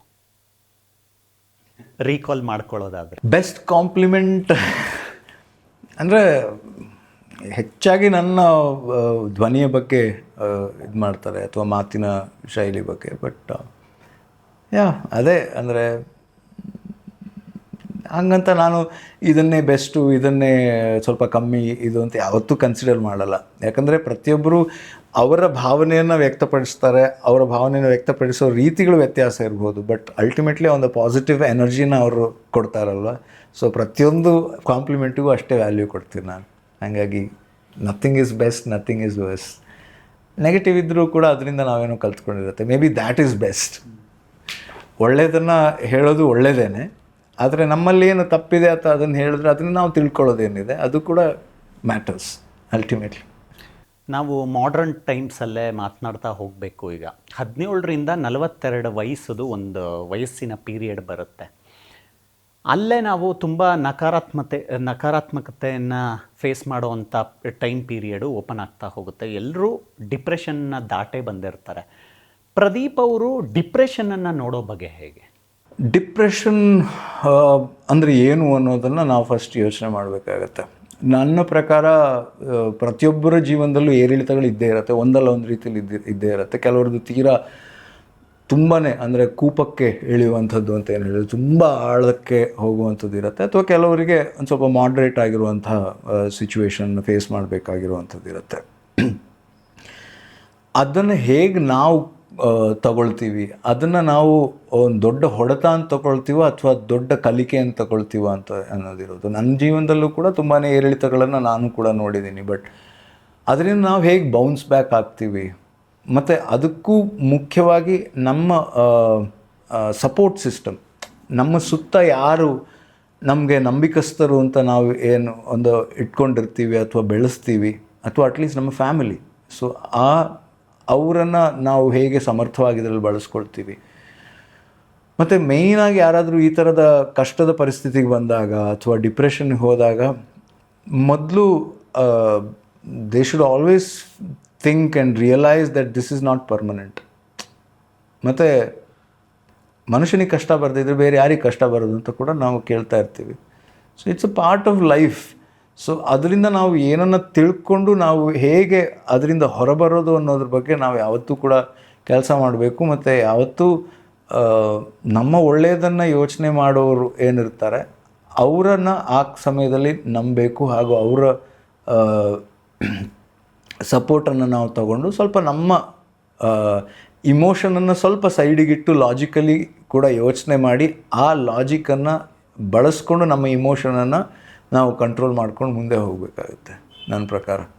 ತುಂಬ ಜನಕ್ಕೆ ಪ್ರದೀಪ್ ಅವರನ್ನು ನೋಡಿದ್ರೆ ವಾಯ್ಸ್ ಓವರ್ಸ್ ನೆನಪಾಗುತ್ತೆ, ಕೆಲವ್ರಿಗೆ ಬರವಣಿಗೆ ನೆನಪಾಗುತ್ತೆ. ನಿಮ್ಮದೇ ಆದಂಥ ಬರವಣಿಗೆಗೆ ಅಂತಲೇ ಒಂದು ಸಪ್ರೇಟ್ ಫ್ಯಾನ್ ಬೇಸ್ ಕ್ರಿಯೇಟ್ ಮಾಡ್ಕೊಂಡಿದ್ದೀರಾ. ಬರವಣಿಗೆ ನಿಮ್ಮ ಅನುಭವದಿಂದ ಜನ್ರೇಟ್ ಆಗುತ್ತಾ? ಹೌದು, ನಾನು ಓದೋದು ಕಮ್ಮಿ.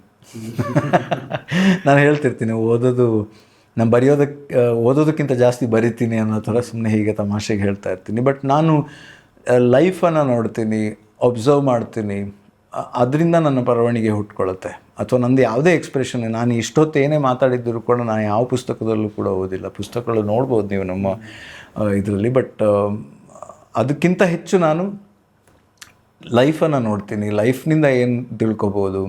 ಅಲ್ಟಿಮೇಟ್ಲಿ ನಾನು ಆಗಲೇ ಹೇಳಿದ ಹಾಗೆ ನಮ್ಮ ಇಮೋಷನ್ನ ಜೊತೆಗೆ ಲಾಜಿಕ್ಕನ್ನು ಬಳಸ್ಕೊಂಡ್ರೆ, ಆ ಬ್ಯಾಲೆನ್ಸನ್ನು ಇಟ್ಕೊಂಡ್ರೆ ಲೈಫ್ ನಮಗೆ ಏನು ತಿಳಿಸ್ಕೊಡ್ತಾ ಇದೆ, ನಮ್ಮ ಲೋಕದಿಂದ ಏನು ಕಲ್ತ್ಕೊಳ್ಬೋದು ಅನ್ನೋದು ಗೊತ್ತಾಗುತ್ತೆ.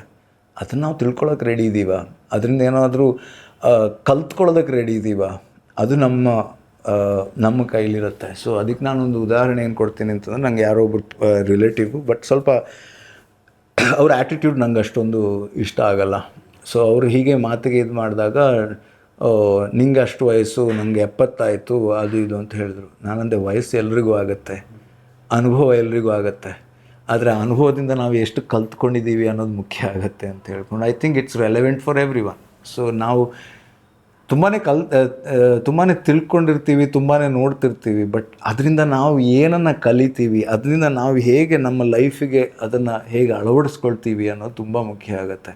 ನಾವು ಅದಕ್ಕೆ ರೆಡಿಯಾಗಿರಬೇಕು. ಇವತ್ತು ನಿಮ್ಮ ಆಫೀಸಲ್ಲಿ ಸ್ಟುಡಿಯೋದಲ್ಲಿ ಕೂತಿದ್ದೀವಿ ನಾವು, ಯೂಟ್ಯೂಬ್ ಚಾನಲ್ ಓಪನ್ ಮಾಡ್ಕೊಂಡಿದ್ದೀರಾ, ಒಂದಷ್ಟು ಜನರ ಸಂದರ್ಶನ ಮಾಡ್ತಾ ಇರ್ತೀರಾ. ನಾನು ನಿಮ್ಮ ಸಂದರ್ಶನಗಳಲ್ಲಿ ಅಬ್ಸರ್ವ್ ಮಾಡಿದ್ದು, ಆದಷ್ಟು ಅವರ ಒಳಹೊಕ್ಕು, ಅವರ ಒಳಗಿನ ಪ್ರತಿಭೆಯನ್ನು ಆಚೆ ತೆಗೆಯೋದಕ್ಕೆ ಪ್ರಯತ್ನ ಪಡ್ತಾ ಇರ್ತೀರ. ಎಷ್ಟೋ ಸಂದರ್ಭಗಳಲ್ಲಿ ಅವ್ರಿಗೆ ಹೇಳ್ಕೊಳ್ಳೋಕ್ಕೆ ಸೂಕ್ತವಾದಂಥ ವೇದಿಕೆ ಸಿಕ್ಕಿರಲ್ಲ, ಅದಕ್ಕೆ ಒಂದು ಮುಕ್ತವಾದಂಥ ಅವಕಾಶ ಓಪನ್ ಮಾಡಿದ್ದೀರಾ. ಈ ಆಲೋಚನೆ ಯಾವಾಗ ಬಂತು? ತುಂಬಾ ಯೂಟ್ಯೂಬ್ ಚಾನಲ್ಸ್ ಇದೆ, ಪಾಡ್ಕಾಸ್ಟ್ ಇದೆ. ಹೆಚ್ಚಾಗಿ ಅಲ್ಲಿ ಒಂದಿಷ್ಟು, ಅಂದರೆ ತಪ್ಪು ಅಂತಲ್ಲ ನಾನು ಹೇಳ್ತಾ ಇರೋದು, ಅದು ಕೂಡ ಸರಿ. ಹಂಗೆ ನೋಡೋದಾದರೆ ನನ್ನದೊಂದು ಫಿಲಾಸಫಿ ಇದೆ, ಯಾವುದು ಕೂಡ ತಪ್ಪಲ್ಲ, as long as you are not hurting someone. ಯಾರಿಗೋ ನೋವುಂಟು ಮಾಡಿಲ್ಲ ಅಂತಂದರೆ ನೀವು ಮಾಡ್ತಾ ಇರೋದು ತಪ್ಪಲ್ಲ ಅನ್ನೋದು ನನ್ನ ನಂಬಿಕೆ. ಒಪಿನಿಯನ್ಗಳು ಬದಲಿರ್ಬೋದು, ಆದರೆ ನಂದು ಮುಖ್ಯ ಉದ್ದೇಶ ಏನಿತ್ತು ಅಂತಂದರೆ, ಈ ಒಂದು ಹಂತದ ಎಲೆಮರೆಯ ಕಾಯಿಗಳಿರ್ಬೋದು, ಅವ್ರದ್ದೇ ಫೀಲ್ಡ್ನಲ್ಲಿ ಅವರು ಒಂದಿಷ್ಟು ಕೃಷಿಯನ್ನು ಮಾಡಿದವರು ಸಾಧಕರೇನೆ, ಅವರಿಗೆ ರೆಕಗ್ನಿಷನ್ನು ಒಂದು ಹಂತದ ತನಕ ಸಿಕ್ಕಿರಲೂಬಹುದು. ಆದರೆ ಅವರ ಇನ್ನೊಂದು ಮುಖ ಇರ್ಬೋದು, ಅವರ ಕಲಿಕೆಯ ಇನ್ನೊಂದು ಹೊರಹನ್ನು ನಾವು ಹೊರ ಹಾಕೋದಕ್ಕೆ ಪ್ರಯತ್ನ ಪಡೋಣ ಅಂತ ಹೇಳಿ, ಅದಕ್ಕೋಸ್ಕರ ಡೈವ್ ಡೀಪ್ ಅನ್ನುವಂಥ ಹೆಸರು ಕೂಡ ಇಟ್ಟಿದ್ದು. ಸ್ವಲ್ಪ ಆಳಕ್ಕೆ ಇಳಿಯೋಣ, ಮತ್ತು ಒಂದಿಷ್ಟು ಸ್ಕ್ರಿಪ್ಟೆಡ್ ಆಗಿ ಹೋಗೋದು ಬೇಡ, ಟಿಪಿಕಲ್ ಕಾನ್ವರ್ಸೇಷನ್ ಬೇಡ. ಅಲ್ಲಿ it should be, again I go back to the same statement, I go with the flow. ಆ ಫ್ಲೋನಲ್ಲಿ ನಮಗೆ ಏನು ಹೊರಗೆ ಬರುತ್ತೆ, ಏನು ವಿಚಾರಗಳ ಬಗ್ಗೆ ಮಾತಾಡೋದಕ್ಕಾಗತ್ತೆ, ಅದನ್ನು ಮಾಡ್ತಾ ಇರ್ತೀನಿ. ಸೊ ಅದನ್ನು ನಾನು ಮತ್ತೆ ಅಲ್ಲಲ್ಲಿ ಹೇಳ್ತಾ ಇರ್ತೀನಿ, we all have to go with the flow, but ಅಂದರೆ go with the flow with the glow ಅಂತ. ಸೊ ಹರಿತಾ ಇರುವ ನದಿಯ ನೀರು ಅಥವಾ ತೊರೆಯ ನೀರು ಹರಿತಾನೇ ಇರಬೇಕಾಗತ್ತೆ, ಅದು ಮೇಲಿಂದ ಕೆಳಗೆ ಹೋಗಬೇಕು, ಸಮುದ್ರಕ್ಕೆ ತಲುಪಲೇಬೇಕು. ಆದರೆ ಹೋಗ್ತಾ ಇರಬೇಕಿದ್ರೆ ಕೆಲವೊಂದು ಹನಿಗಳು ಹೊಳಿತವೆ ಸೂರ್ಯಕಿರಣಕ್ಕೆ, ಸೊ ಹೋಗ್ತಾ ಇರುತ್ತೆ. So B that drop of water. ಹೋಗ್ತಾ ಇರಬೇಕಿದ್ರೆ ಶೈನ್ ಮಾಡಿ, ನಿಮ್ಮ ಕೆಲಸದಲ್ಲೇ ನೀವು ಆ ಹೊಳಪನ್ನು ಪಡೆಯೋದಕ್ಕೆ ಪ್ರಯತ್ನ ಪಡಿ ಅನ್ನೋದು ನನ್ನ ಫಿಲಾಸಫಿ ಲೈಫಲ್ಲಿ. ಅದನ್ನು ಇಲ್ಲಿ ಹೊರ ತರೋದಕ್ಕೆ ಪ್ರಯತ್ನ ಪಡ್ತಾ ಇರ್ತೀನಿ ಅಷ್ಟೆ. ತುಂಬ ಜನ ನಿಮ್ಮನ್ನು ಕೇಳ್ತಾ ಇರ್ತಾರೆ, ಅಂದರೆ ಕಾಮನ್ಲಿ ಸಿಕ್ಕಾಗ ಮಾತನಾಡುವಾಗ ನೀವು ಹೀಗೆ ಕೂತ್ಕೊಂಡಾಗ ಕಾಮನ್ ಆಗಿ ಒಂದು ವಾಯ್ಸಲ್ಲಿ ಮಾತಾಡ್ತಾ ಇರ್ತೀರ, ಅದೇ ಮೈಕ್ ನಿಮ್ಮ ಮುಂದೆ ಇದ್ದಾಗ ಮಾಡ್ಯುಲೇಷನ್ ಮಾಡ್ಕೊಳ್ತೀರಾ ಅಂತ? ಹೌದು, ಅಂದರೆ ಒಂದು ರೀತಿಯಲ್ಲಿ ಅದು ಅಡ್ವಾಂಟೇಜು, ಒಂದು ರೀತಿಯಲ್ಲಿ ಡಿಸ್ಅಡ್ವಾಂಟೇಜು ಅನಿಸುತ್ತೆ. ಬಟ್ ಹೀಗೆ ಹೊರಗಡೆ ಹೀಗೆ ಹೋಗಿ ಮಾತಾಡ್ತಾ ಇರ್ಬೇಕು. ಇವತ್ತೊಂದು ಫಂಕ್ಷನ್ಗೆ ಹೋಗಿ ಬಂದೆ, ಅಲ್ಲಿ ನನ್ನ ಪಕ್ಕದಲ್ಲಿದ್ದ ಗೆಸ್ಟು ಕೂಡ ಹೀಗೆ ಮಾತಾಡಿದ್ರೆ ಗೊತ್ತೇ ಆಗಲ್ಲಲ್ಲ ನೀವು ಮಾಡಿದ್ದು. ಅಂದರೆ ನಿಮ್ಮ ವಾಯ್ಸ್ ಓವರ್ಗೆ ಅಥವಾ ಮೈಕ್ ಹಿಡಿದಾಗ ಬೇರೆ ಥರ ಇದು ಮಾಡ್ತೀರಿ ಅಂತ ಹೇಳ್ಕೊಂಡು, ಅದು ಅಂದರೆ ಆ ಸಂದರ್ಭಕ್ಕೆ ಹೇಗೆ ಬೇಕು, ಆ ಇಮೋಷನ್ನ ನಾವು ಹೇಗೆ ಎಕ್ಸ್ಪ್ರೆಸ್ ಮಾಡಬೇಕು, ಅದು ultimately it all boils down to the same thing. ಈಗ ನಾನು ಸ್ಟೇಜ್ನಲ್ಲಿ ಮಾತಾಡುವಾಗ ಹೇಗೆ ಮಾತಾಡಬೇಕು, ಯಾವ ಥ್ರೋ ಇರಬೇಕು, ಯಾವ ಥರ ನಾನು ಅಪ್ರೋಚ್ ಮಾಡಬೇಕು, ಯಾರನ್ನ ಅಡ್ರೆಸ್ ಮಾಡಬೇಕು, ಎಷ್ಟು ಜನರಿಗೆ ನಾನು ರೀಚ್ ಆಗಬೇಕು. ನಾನು ಮಾತಾಡೋದು ಅಂತಂದರೆ ಓಕೆ ಒಂದು ತೀರಾ ಒಂದು ಕ್ರೌಡನ್ನು ಮಾತ್ರ ಇದು ಮಾಡೋದು, ಅಥವಾ ಎದುರಿರೋ ಗೆಸ್ಟನ್ನು ಇಂಪ್ರೆಸ್ ಮಾಡೋದು, ಅಥವಾ ಒಂದಿಷ್ಟು ಜನ ಹುಡುಗಿರನ್ನು ಇಂಪ್ರೆಸ್ ಮಾಡೋದು. ಅಲ್ಟಿಮೇಟ್ಲಿ ವೇದಿಕೆಯಲ್ಲಿ ನಿಂತ್ಕೊಂಡಿದ್ದೀನಿ ಅಂತಂದಾಗ ನನಗೆ ಅಲ್ಲೊಂದು 1000 ಜನ ಇದ್ದಾರೆ ಅಂತಂದರೆ 1000 ಜನರು ಕೂಡ ನನ್ನ ಆಡಿಯನ್ಸೇ. ಸೊ ಅಷ್ಟು ಜನರು ನಾನು ಹೇಗೆ ಇದು ಮಾಡುವಂಥದ್ದು ಅದನ್ನು ನಾನು ಅಲ್ಲಿ ಗಮನಿಸ್ತೀನಿ. ಅದೇ ಥರ ಒಬ್ಬ ವಾಯ್ಸ್ ಆರ್ಟಿಸ್ಟಾಗಿ ನಾನು ಕೆಲಸ ಮಾಡಿದಾಗ ಅಲ್ಲಿ ಇರುವಂಥ ಎಕ್ಸ್ಪ್ರೆಷನ್ಗೆ ಅದಕ್ಕೆ ಸರಿಯಾಗಿ ನಾನು ನನ್ನ ವಾಯ್ಸನ್ನು ಚೇಂಜ್ ಮಾಡಬೇಕಾಗತ್ತೆ. ಸೊ ಅದು ನನ್ನ ಕೆಲಸ. ಸೊ ಅದಕ್ಕೆ ತಕ್ಕದಾಗಿ ನಾನು ಮಾಡ್ಯುಲೇಷನನ್ನು ಮಾಡಬೇಕಾದ್ದು ಅನಿವಾರ್ಯತೆ ಪ್ಲಸ್ ಅಭ್ಯಾಸದಲ್ಲಿ ಬಂದುಬಿಟ್ಟಿದೆ ಅನಿಸುತ್ತೆ. ಈಗ ತುಂಬ ಜನ ಯೂಟ್ಯೂಬರ್ಸ್ ಬರ್ತಿದ್ದಾರೆ, ಇನ್ಫ್ಲುಯೆನ್ಸರು ಕಂಟೆಂಟನ್ನು ಕ್ರಿಯೇಟ್ ಮಾಡೋ ಧಾವಂತದಲ್ಲಿದ್ದಾರೆ. ನಿಮಗೆ ಎಲ್ಲವನ್ನು ನೋಡುವಾಗ ಯಾವುದೋ ಒಂದು ಪಾಯಿಂಟಲ್ಲಿ ಅನಿಸುತ್ತಾ ಕೆಲವ್ರಿಗೆ ಜ್ಞಾನದ ಕೊರತೆ ಇದೆ, ಅವರು ರೆಡಿ ಆಗಿಬಿಟ್ಟು ಬರಬೇಕಾಗಿತ್ತು ಫೀಲ್ಡ್ಗೆ ಅಂತ, ಅಥವಾ ಅವ್ರು ರೆಡಿ ಆಗ್ತಿದ್ದಾರೆ ಅಂತ ಅನಿಸ್ಬೋದು. See everything is trial and error sometimes. ಅದೇ ಯಾವುದು ತಪ್ಪಿಲ್ಲ ಅದರಲ್ಲಿ, ಅವ್ರ ದಾರಿ ಅದು. ನಾವು ಈ ಥರ ಬಂದಿದ್ದೀವಿ, ಅವರು ಆ ಥರ ಬಂದಿದ್ದಾರೆ, ಅವ್ರು ಬರ್ತಾ ಇದ್ದಾರೆ, ಅಥವಾ ಅವರು ಕೆಲಸ ಮಾಡ್ತಿದ್ದಾರೆ. ಕೆಲವರು ಮೊದಲೇ ತಯಾರಾಗಿ ಬಂದು ಏನು ರಿಸ್ಕ್ ತೊಗೊಳ್ಳೋದು ಬೇಡ ಅಂತಿರ್ತಾರೆ. ಇವರು ಕೆಲಸದಲ್ಲಿ ರಿಸ್ಕ್ ತೊಗೊಳ್ತಾ ಇರ್ತಾರೆ, ಅದರಲ್ಲಿ ಏನೋ ಕಲಿತಾರೆ, ಎಡವ್ತಾರೆ ಅಂದರೆ ಎಡವ್ತಾರೆ, ಅಥವಾ ಗೆಲ್ತಾರೆ ಅಂತಂದರೆ ಖುಷಿನೇ, ಗೆಲ್ತಾರೆ. It's a part of the process. Ultimately ಅವ್ರು ಹೇಗೆ ಅದನ್ನು ತೊಗೊಂಡು ಹೋಗಬೇಕು ಅನ್ನೋದು ಅವ್ರ ಕೈಲಿದೆ. ಬಿಕಾಸ್ ಜಗತ್ತು ಕೈಯೊಳಗಿದೆ, ಅಲ್ಲಿಂದ ಜಗತ್ತಿಗೆ ಹೇಗೆ ತಲುಪೋದು ಅನ್ನೋದು ನಮ್ಮ ಆಯ್ಕೆಗೆ ಬಿಟ್ಟು ವಿಚಾರ, ನಮ್ಮ ವಿವೇಚನೆಗೆ ಬಿಟ್ಟಿದ್ದು. ಬಟ್ ಆ ವಿವೇಚನೆ ಮತ್ತು ಆ ವಿವೇಕವನ್ನು ನಾವು ಬೆಳೆಸ್ಕೊಳ್ಬೇಕಾಗಿರೋದು ನಮ್ಮ ಕೈಯಲ್ಲಿರೋದು. ಪ್ರದೀಪ್ ಅವರು ಟ್ರಾವೆಲ್ ಪ್ರಿಯಾನ? ಟ್ರಾವೆಲ್ ಇಷ್ಟ ನನಗೆ, ಹಂಗಂತ ತುಂಬ ಕಮ್ಮಿ. ಅಂದರೆ ಹೀಗೆ ಪ್ಲೆಷರ್ಗೋಸ್ಕರ ಟ್ರಾವೆಲ್ ಮಾಡಿದ್ದು ತುಂಬಾ ಕಮ್ಮಿ, ಇತ್ತೀಚೆಗೆ ತುಂಬ ಕಮ್ಮಿ ಆಗಿಬಿಟ್ಟಿದೆ. ಬಟ್ ಐ ಯೂಸ್ ಟು, ಅಂದರೆ ನನ್ನ ಕಾಲೇಜ್ ದಿನಗಳಲ್ಲಂತೂ ತುಂಬ ಟ್ರೆಕ್ಕಿಂಗ್ ಇರ್ಬೋದು, ಅಥವಾ ಹೀಗೆ ವಿಹಾರಕ್ಕೆ ಹೋಗುವಂಥದ್ದೆಲ್ಲ ತುಂಬ ಮಾಡ್ತಿದ್ದೆ. ಇಲ್ಲಾಂದರೆ ನಂಗೆ ಹೀಗೆ ಲಾಂಗ್ ಡ್ರೈವ್ ಹೋಗೋದು ತುಂಬ ಇಷ್ಟ. ಪ್ಲಸ್ ನಮ್ಮ ಊರಿಗೆ ಹೋಗ್ತಾ ನನ್ನಷ್ಟೇ ನಾನೇ ಡ್ರೈವ್ ಮಾಡ್ಕೊಂಡು ಕಾರಲ್ಲಿ ಊರಿಗೆ ಹೋಗಿ ಬರೋದು ಕೂಡ ಮಾಡ್ತಿರ್ತೀನಿ. ಮೇನ್ಲಿ ಬಿಕಾಸ್ ನಮ್ಮದೇ ಆದಂಥ ಫ್ರೀಡಮ್ ಕೊಡುತ್ತೆ, ನಮ್ಮ ಸಮಯನ ನಾವು ನಮ್ಮ ನಿಯಂತ್ರಣದಲ್ಲಿ ಇಟ್ಕೊಳ್ಬೋದು ಅನ್ನೋದು ನನ್ನ ಇದು. So I love travelling. ಪ್ರಸ್ತುತವಾಗಿ ತುಂಬ ಚರ್ಚೆಯಲ್ಲಿರೋಂಥ ವಿಷಯ ಮೊಬೈಲ್ ಬಳಕೆ ಬಗ್ಗೆ ನಿಮ್ಮ ಬ್ರಾಡ್ ಒಪಿನಿಯನ್ ಏನು? ಅದೇ ಈಗಾಗಲೇ ನಾನು ಅದನ್ನು ಬೇರೆ ರೂಪದಲ್ಲಿ ಕೂಡ ಉತ್ತರ ಕೊಟ್ಟೆ. ಮೊಬೈಲ್ ಅಂದರೆ ಒಂದು ಕತ್ತಿ ಇದ್ದಂಗೆ, ಅಥವಾ ಬೆಂಕಿ ಇದ್ದಂಗೆ. ಬೆಂಕಿ ಒಳ್ಳೆಯದ ಕೆಟ್ಟದ ಹೇಳಿ? ಕತ್ತಿ ಒಳ್ಳೆಯದ ಕೆಟ್ಟದ ಹೇಳಿ? ನೀವು ಹೇಳಿ. ನಾವು ಉಪಯೋಗಿಸ್ಕೊಳ್ಳೋದ್ರ ಮೇಲೆ ಇರೋದು. ಎಕ್ಸಾಕ್ಟ್ಲಿ. ತುಂಬ ಒಳ್ಳೆಯದು ಮೊಬೈಲ್, ಆದರೆ ಅಷ್ಟೇ ಕೆಟ್ಟದ್ದು ಕೂಡ. ಬಟ್ ನೀವು ಹೇಗೆ ಯೂಸ್ ಮಾಡ್ತೀರಾ ನಿಮ್ಮ ಕೈಲಿದೆ. ನಿಮಗೆ ಇದುವರೆಗೂ ಒಂದು ತೃಪ್ತಿ ಕೊಟ್ಟಂಥ ಕೆಲಸನ ಈಗ ನೆನಪಿಸ್ಕೋಬೋದಾ? ನಾನು ಅಂದರೆ ಈಗ ನಾನು 20 ವರ್ಷದ ಜರ್ನಿಲಿ ಹೇಳೋದಾದರೆ ಪ್ರತಿಯೊಂದು ಕೆಲಸ ನನಗೆ ತೃಪ್ತಿ ಕೊಟ್ಟಿದೆ. ಪ್ರತಿಯೊಂದು ಕೂಡ ನನಗೆ ಅನುಭವನ ಕೊಟ್ಟಿದೆ. ಮೊನ್ನೆ ಒಬ್ಬರು ನನ್ನ ಫ್ರೆಂಡ್ ಹತ್ರ ಹೀಗೆ ಮಾತಾಡ್ತಾ ಇದ್ದೆ. ನಾನು ಆಜ್ ತಕ್ಕಲ್ಲಿ ರಿಪೋರ್ಟರ್ ಆಗಿದ್ದಾಗ ಅವರು ನನ್ನ ಕೊಲೀಗ್ ಆಗಿದ್ದರು. ಅವ್ರು ಹೇಳ್ತಾರೆ, ನಾನು ಎಷ್ಟು ಫೋರ್ಸ್ ಮಾಡಿದೆ ನಿನ್ನ ಜಾಯಿನ್ ಮಾಡೋದಕ್ಕೆ, ಪಾಪ ಅದು ಇದು ಅಂತ ಹೇಳಿದ್ರು. ಬಟ್ ಅಲ್ಲಿ ನಾನು ತುಂಬ ಕಷ್ಟಪಟ್ಟೆ. ಮೇಯ್ನಾಗಿ ನಾಟ್ ಬಿಕಾಸ್ ನನಗೆ ಲ್ಯಾಂಗ್ವೇಜ್ ಅದಾಯಿತು, ಅದೊಂದು ಚಾಲೆಂಜ್ ಇತ್ತು. ಹಿಂದಿ ಮತ್ತು ಇಂಗ್ಲೀಷ್ನಲ್ಲಿ ರಿಪೋರ್ಟಿಂಗ್ ಮಾಡಬೇಕಾಗಿತ್ತು. ಬಟ್ ಕಲಿತೆ ನಾನು ಅದರಲ್ಲಿ. Almost at the end of the ಅಲ್ಲಿ ನಂದು ಇದರಲ್ಲಿ ಒಂದು 10 ತಿಂಗಳು 1 ವರ್ಷ ಇದ್ದೆ ನಾನು. ಆಲ್ಮೋಸ್ಟ್ ಡಿಪ್ರೆಷನ್ಗೆ ಹೋಗುವಷ್ಟು ನಂಗೆ ಪ್ರೆಷರ್. ಬಟ್ ನಾನು ಅದನ್ನು ಕಲಿತೆ. ಸೊ ಅದು ಕೂಡ ನನಗೆ ಒಳ್ಳೆಯ ಅನುಭವನೇ.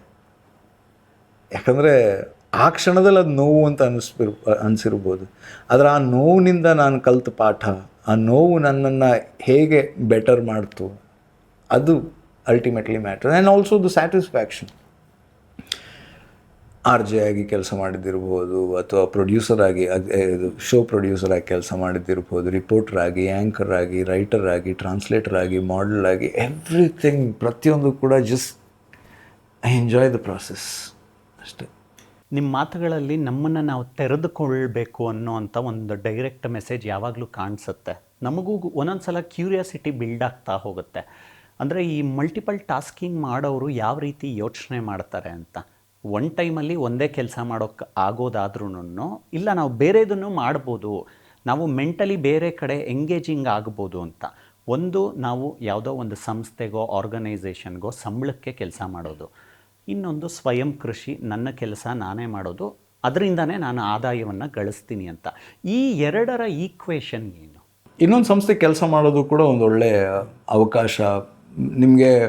ಅಲ್ಲಿ ಅಂದರೆ ಒಂದು ಬೇಸ್ ಇರುತ್ತೆ ಮತ್ತು ಒಂದು ಕನ್ಸಿಸ್ಟೆನ್ಸಿ ಇರುತ್ತೆ ಮತ್ತು ಒಂದು ಧೈರ್ಯ ಇರುತ್ತೆ. Okay, at the end of the month ಅಥವಾ ಎಂಡ್ ಆಫ್ ದ ಡೇ ನಿಮಗೊಂದಿಷ್ಟು ಸಂಬಳ ಅಂತ ಬರುತ್ತೆ, ನಿಮ್ಮ ಕಾಲ ಮೇಲೆ ನೀವು ನಿಂತ್ಕೊಳ್ಳೋದಕ್ಕೆ ಅವಕಾಶ ಇರುತ್ತೆ ಅಂತ. ನೀವು ಸ್ವಯಂ ಕೃಷಿ ಅಂತ ಹೇಳಿದ್ರಿ, ಬಟ್ ಆ ಸ್ವಯಂ ಕೃಷಿಯಿಂದ ಸ್ವಯಂ ಪ್ರಭೆಯನ್ನು ಪಡ್ಕೊಳ್ಳೋದಕ್ಕೆ ಅವಕಾಶಗಳು ಜಾಸ್ತಿ ಇರುತ್ತೆ, ನಿಮ್ಮ ಶೈನ್ ಆಗೋದಕ್ಕೆ. ಹಾಗಂತ ಇನ್ನೊಂದು ಕಡೆ ಕೆಲಸ ಮಾಡಿದಾಗಲೂ ಶೈನ್ ಆಗುವಂಥ ಅವಕಾಶ ಇಲ್ಲ ಅಂತಿಲ್ಲ, ಬಟ್ ಇಲ್ಲಿ ನಿಮ್ಮ ಆಯ್ಕೆ ಇರುತ್ತೆ, ನಿಮ್ಮ ಕಂಟ್ರೋಲಲ್ಲಿ ಇರುತ್ತೆ. ಸೊ ನೀವೇ ಡ್ರೈವರ್ ಆಗಿರ್ತೀರ. ಸೊ ನೀವು ಯಾವ ಊರಿಗೆ ಹೋಗ್ತೀರಿ ಅನ್ನೋದು ನಿಮ್ಮ ಕೈಲಿರುತ್ತೆ. ಹಾಗಂತ ಹೋಗ್ತಾ ಹಂಪ್ಸ್ ಇರುತ್ತೆ, ಗುಂಡಿಗಳಿರ್ತವೆ, ಅಥವಾ ರೋಡ್ ಕರ್ವ್ಗಳಿರ್ತವೆ, ಯೂ ಟರ್ನ್ಸ್ ಇರ್ತವೆ, ಅಥವಾ ಟ್ರಾಫಿಕ್ ಇರುತ್ತೆ, ಯಾರೊಬ್ಬರು ಎರ್ರಾಬಿರಿ ಓಡಿಸೋರು ಇರ್ತಾರೆ. ಬಟ್ ನೀವು ಹೇಗೆ ಡ್ರೈವ್ ಮಾಡ್ತೀರಾ ಅನ್ನೋದ್ರ ಮೇಲೆ ನಿಮ್ಮ ಡೆಸ್ಟಿನೇಷನ್ ತಲುಪ್ತೀರ. ಸಿನಿಮಾನ ಒಂದು ಬ್ರಾಡರ್ ಸೆನ್ಸಲ್ಲಿ ಸಮಾಜದ ಪ್ರತಿಬಿಂಬ ಅಂತ ಹೇಳ್ತಾರೆ. ಕೆಲವೊಂದು ಸಿನಿಮಾಗಳು ಅದನ್ನು ತೋರಿಸುತ್ತೆ ಅಂತ. ಪ್ರದೀಪ್ ಅವರು ಫ್ರೀ ಟೈಮಲ್ಲಿ ಯಾವ ತರಹದ ಸಿನಿಮಾಗಳನ್ನ ನೋಡ್ತಾರೆ? ನಾನು ಸಿನಿಮಾಗಳು ಸ್ವಲ್ಪ ಕಮ್ಮಿ ನೋಡ್ತೀನಿ, ತುಂಬಾ ಸಿನಿಮಾಗಳನ್ನು ನೋಡ್ತೀನಿ. ಬಟ್ ಹೆಚ್ಚಾಗಿ ನಾನು ಸೀರೀಸ್ಗಳನ್ನು ಜಾಸ್ತಿ ನೋಡ್ತೀನಿ. ಇಂಟರ್ನ್ಯಾಷನಲ್ ಶೋಸ್ ಎಲ್ಲ ಜಾಸ್ತಿ, ತುಂಬ ಹೆಚ್ಚು ನೋಡೋದು. ಅದರಿಂದ ಏನೋ ಕಲ್ತ್ಕೊಳ್ಳೋದಿರುತ್ತೆ, ಇನ್ನೊಂದು ಕಲ್ಚರ್ ಬಗ್ಗೆ, ಇನ್ನೊಂದು ಭಾಷೆ ಬಗ್ಗೆ, ಅಲ್ಲಿನ ಜನಗಳ ಬಗ್ಗೆ ಎಲ್ಲನೂ ಕೂಡ ತಿಳ್ಕೊಳ್ಳೋವಂಥ ಅವಕಾಶ ಇದೆ ಅನ್ನೋದಕ್ಕೋಸ್ಕರ. ಬಟ್ ಸಿನಿಮಾ ಅಂತ ಸ್ಪೆಸಿಫಿಕ್ಕಾಗಿ ನೋಡೋದಾದರೆ ನನಗೆ ತುಂಬಾ ರಕ್ತ, ತುಂಬಾ ಫೈಟು ಅಂಥದ್ದು ಸ್ವಲ್ಪ ನಾನು ಕಮ್ಮಿ ನೋಡುವಂಥದ್ದು. ಹಾಗೆ ತುಂಬ ರೊಮ್ಯಾಂಟಿಕ್ಕು ಅಂಥದ್ದು ಲವ್ವಿ ಡವ್ವಿ ಸೀನ್ಗಳಿರೋದನ್ನು ಕೂಡ ಸ್ವಲ್ಪ ಕಮ್ಮಿ ನೋಡುವಂಥದ್ದು. ಸ್ವಲ್ಪ ಥ್ರಿಲ್ಲರ್ ಇಷ್ಟಪಡ್ತೀನಿ, ಒಂದು ಸ್ವಲ್ಪ ಟ್ವಿಸ್ಟ್ಗಳಿರುವಂಥದ್ದು ನೋಡ್ತೀನಿ. ಅಥವಾ ಏನೋ ಯಾರದಾದ್ರೂ ಬಯೋಗ್ರಫಿ ಇದ್ದರೆ, ಯಾರೋ ವ್ಯಕ್ತಿ ಚಿತ್ರಣ ಇರುವಂಥ ಸಿನಿಮಾಗಳನ್ನು ಜಾಸ್ತಿ ನಾನು ಪ್ರಿಫರ್ ಮಾಡ್ತೀನಿ. ಅಥವಾ ಯಾವುದೋ ಒಂದು ಬ್ರ್ಯಾಂಡ್ ಬಗ್ಗೆ ಇರುವಂಥ ಸಿನಿಮಾ ಇರ್ಬೋದು. ಯಾವುದು ಈಗ ಒಂದು ಉದಾಹರಣೆ, ನನಗೆ ಇನ್ನೂ ನೋಡೋದಕ್ಕೆ ಅವಕಾಶ ಆಗಲಿಲ್ಲ. ನನಗೆ ವಿಜಯಾನಂದ ಅಂತ ಒಂದು ಇದು ಬಂತು, ಅದು ಅಷ್ಟು ದೊಡ್ಡ ಸಕ್ಸಸ್ ಆಗಿಲ್ಲ ಅನ್ಸುತ್ತೆ. ಬಟ್ ನನಗೆ ಇನ್ನೂ ಅದನ್ನು ನೋಡಬೇಕು ಅನ್ನೋ ಕುತೂಹಲ ಇದೆ. ಯಾಕಂದರೆ ಆ ಬ್ರ್ಯಾಂಡ್ ಹೇಗೆ ಬಿಲ್ಡಾಯಿತು, ಹೇಗೆ ವಿಜಯ ಸಂಕೇಶ್ವರ್ ಅವರ ಲೈಫಿನ ಕಥೆ ಏನು, ಈ ಥರದ ಕುತೂಹಲಗಳು ನನಗೆ ತುಂಬ ಜಾಸ್ತಿ. ನೀವೊಂದು ಪುಸ್ತಕ ಬರೀಬೇಕು ಕೊನೆಯದಾಗಿ ಅಂದರೆ ಅದು ಯಾವ ಟಾಪಿಕ್ ಮೇಲಿರುತ್ತೆ ಅಂತ ಕೊನೆಯದಾಗಿ ಯೋಚನೆಗಳು ಬಂದಿದೆಯಾ ನಿಮಗೆ? ಹಾಂ, ಬರಿತಾ ಇರ್ತೀನಿ, ನಾನು ತುಂಬಾ ಬರಿತಾ ಇರ್ತೀನಿ. ಬಟ್ ಅದನ್ನೊಂದು ಪುಸ್ತಕ ರೂಪದಲ್ಲಿ ಇನ್ನೂ ಹೊರಗೆ ತರೋದಕ್ಕೆ ಆಗಿಲ್ಲ. ಸೊ ನಾನು ಆ ಯೋಚನೆಯ ಪ್ರಾಸೆಸ್ನಲ್ಲೇ ಇರೋದ್ರಿಂದ ಹೊರಗೆ ಬಂದ ಮೇಲೆ ಖಂಡಿತ ಹೇಳ್ತೀನಿ. ತುಂಬ ವಿಷಯಗಳನ್ನ ನಮ್ಮ ಜೊತೆ ಹಂಚ್ಕೊಂಡ್ರಿ. ಎರಡು ಕೀ ಪಾಯಿಂಟ್ಗಳು ನನಗೆ ಈ ಇಂಟರ್ವ್ಯೂಲ್ಲಿ ನನ್ನ ಕಿವಿಗೆ ತುಂಬ ಮುಖ್ಯವಾಗಿ ಕೇಳಿಸಿದ್ದು. ಒಂದು, ಗೋ ವಿತ್ ದ ಫ್ಲೋ ಥರ ಬದುಕ್ತಾ ಹೋಗಬೇಕು ಅಂತ. ಇನ್ನೊಂದು, ಯಾವುದು ತಪ್ಪಲ್ಲ, ತಪ್ಪನ್ನು ತಿದ್ದುಕೊಂಡು ಮುಂದೆ ಹೋಗೋದು ತುಂಬ ಮುಖ್ಯವಾಗುತ್ತೆ ಜೀವನದಲ್ಲಿ ಅಂತ. ಇಷ್ಟು ವರ್ಷಗಳ ಕಾಲ ಕೆಲಸ ಮಾಡ್ಕೊಂಡು ಬಂದಿದ್ದೀರಾ, ನಿಮ್ಮದೇ ಆದಂಥ ಜೀವನ ಸಿದ್ಧಾಂತಗಳನ್ನ ಅಡಾಪ್ಟ್ ಮಾಡ್ಕೊಂಡಿದ್ದೀರಾ, ಅದನ್ನೇ ಫಾಲೋ ಮಾಡೋವಂಥ ನಿಟ್ಟಿನಲ್ಲಿ ಮುಂದೆ ಹೋಗ್ತಿದ್ದೀರಾ. ಪಡ್ಕೊಂಡಿದ್ದೆಷ್ಟು ಗಳಿಸ್ಕೊಂಡಿದ್ದೆಷ್ಟು ಅಂತ ರಾತ್ರಿ ಮಲಗೋವಾಗ ಒಂದು ಸಲ ಯೋಚನೆ ಬರುತ್ತೆ. ಈಗ ಏನು ಮಾಡ್ತಾರೆ? ನಿಮ್ಮ ಭವಿಷ್ಯದ ಬ್ಲೂ ಪ್ರಿಂಟ್ ಹೇಗಿರುತ್ತೆ? ಭವಿಷ್ಯದ ಬ್ಲೂ ಪ್ರಿಂಟ್ ಹಾಕಿ ಅದಕ್ಕೆ ತಕ್ಕಾಗ ನಾನು ಇವತ್ತಿನ ತನಕ ಕೆಲಸನ ಮಾಡಿಲ್ಲ. ಬಟ್ ಈ ಕ್ಷಣದಲ್ಲಿ ಏನಿದೆ ಅದನ್ನು ಚೆನ್ನಾಗಿ ಮಾಡ್ಕೊಂಡು ಹೋಗೋಣ, ಅದು ಭವಿಷ್ಯನ ರೂಪಿಸುತ್ತೆ ಅನ್ನೋದು ನನ್ನ ನಂಬಿಕೆ. ಒಳ್ಳೆಯದಾಗಲಿ. ನಿಮ್ಮ ವ್ಯಾಲ್ಯೂಯಬಲ್ ಟೈಮ್ ನಮಗೆ ಕೊಟ್ರಿ. ಆದಷ್ಟು ಬೇಗ ನಿಮ್ಮ ಬೇರೆ ಬೇರೆ ಕನಸುಗಳ ಒಳಹರಿವುಗಳನ್ನ ನಮ್ಮ ಜೊತೆ ಹಂಚ್ಕೊಳ್ತಾ ಇದ್ರಿ, ಅವುಗಳು ಕೂಡ ಸಾಕಾರಗೊಳ್ಳಿ. Once again thank you so much for your time. Thank you so much. Thank you. ನೋಡಿದ್ರಲ್ಲ ವೀಕ್ಷಕರೇ, ಒಳಹರಿವುಗಳು ಅಂತ ಮಾತಾಡ್ತಾ ಇದ್ವಿ. ನಮ್ಮನ್ನು ನಾವು ಕಂಡುಕೊಳ್ಳೋದು ಕೂಡ ಸಾಧನೆಯ ಒಂದು ಭಾಗ ಅನ್ನೋದನ್ನು ಪ್ರದೀಪ್ ಅವರು ನಮಗೆ ಅರ್ಥ ಮಾಡಿಸ್ಕೊಡ್ತಾ ಇದ್ದರು. ಮುಂದಿನ ವಾರ ಇನ್ನೊಂದು ವಿಭಿನ್ನ ವಿಶಿಷ್ಟವಾದಂಥ ವ್ಯಕ್ತಿತ್ವದ ಜೊತೆಗೆ ನಾನು ನಿಮ್ಮ ಮುಂದೆ ಹಾಜರಾಗ್ತೀನಿ. ನಿಖರವಾದ ಪ್ರಖರವಾದ ಸುದ್ದಿಗಾಗಿ ನೋಡ್ತಾ ಇರಿ ಕರ್ನಾಟಕ ನ್ಯೂಸ್ ಬೀಟ್. ನ್ಯಾಯ ನಮ್ಮೊಂದಿಗೆ, ನಾವು ನಿಮ್ಮೊಂದಿಗೆ. ನಮಸ್ಕಾರ.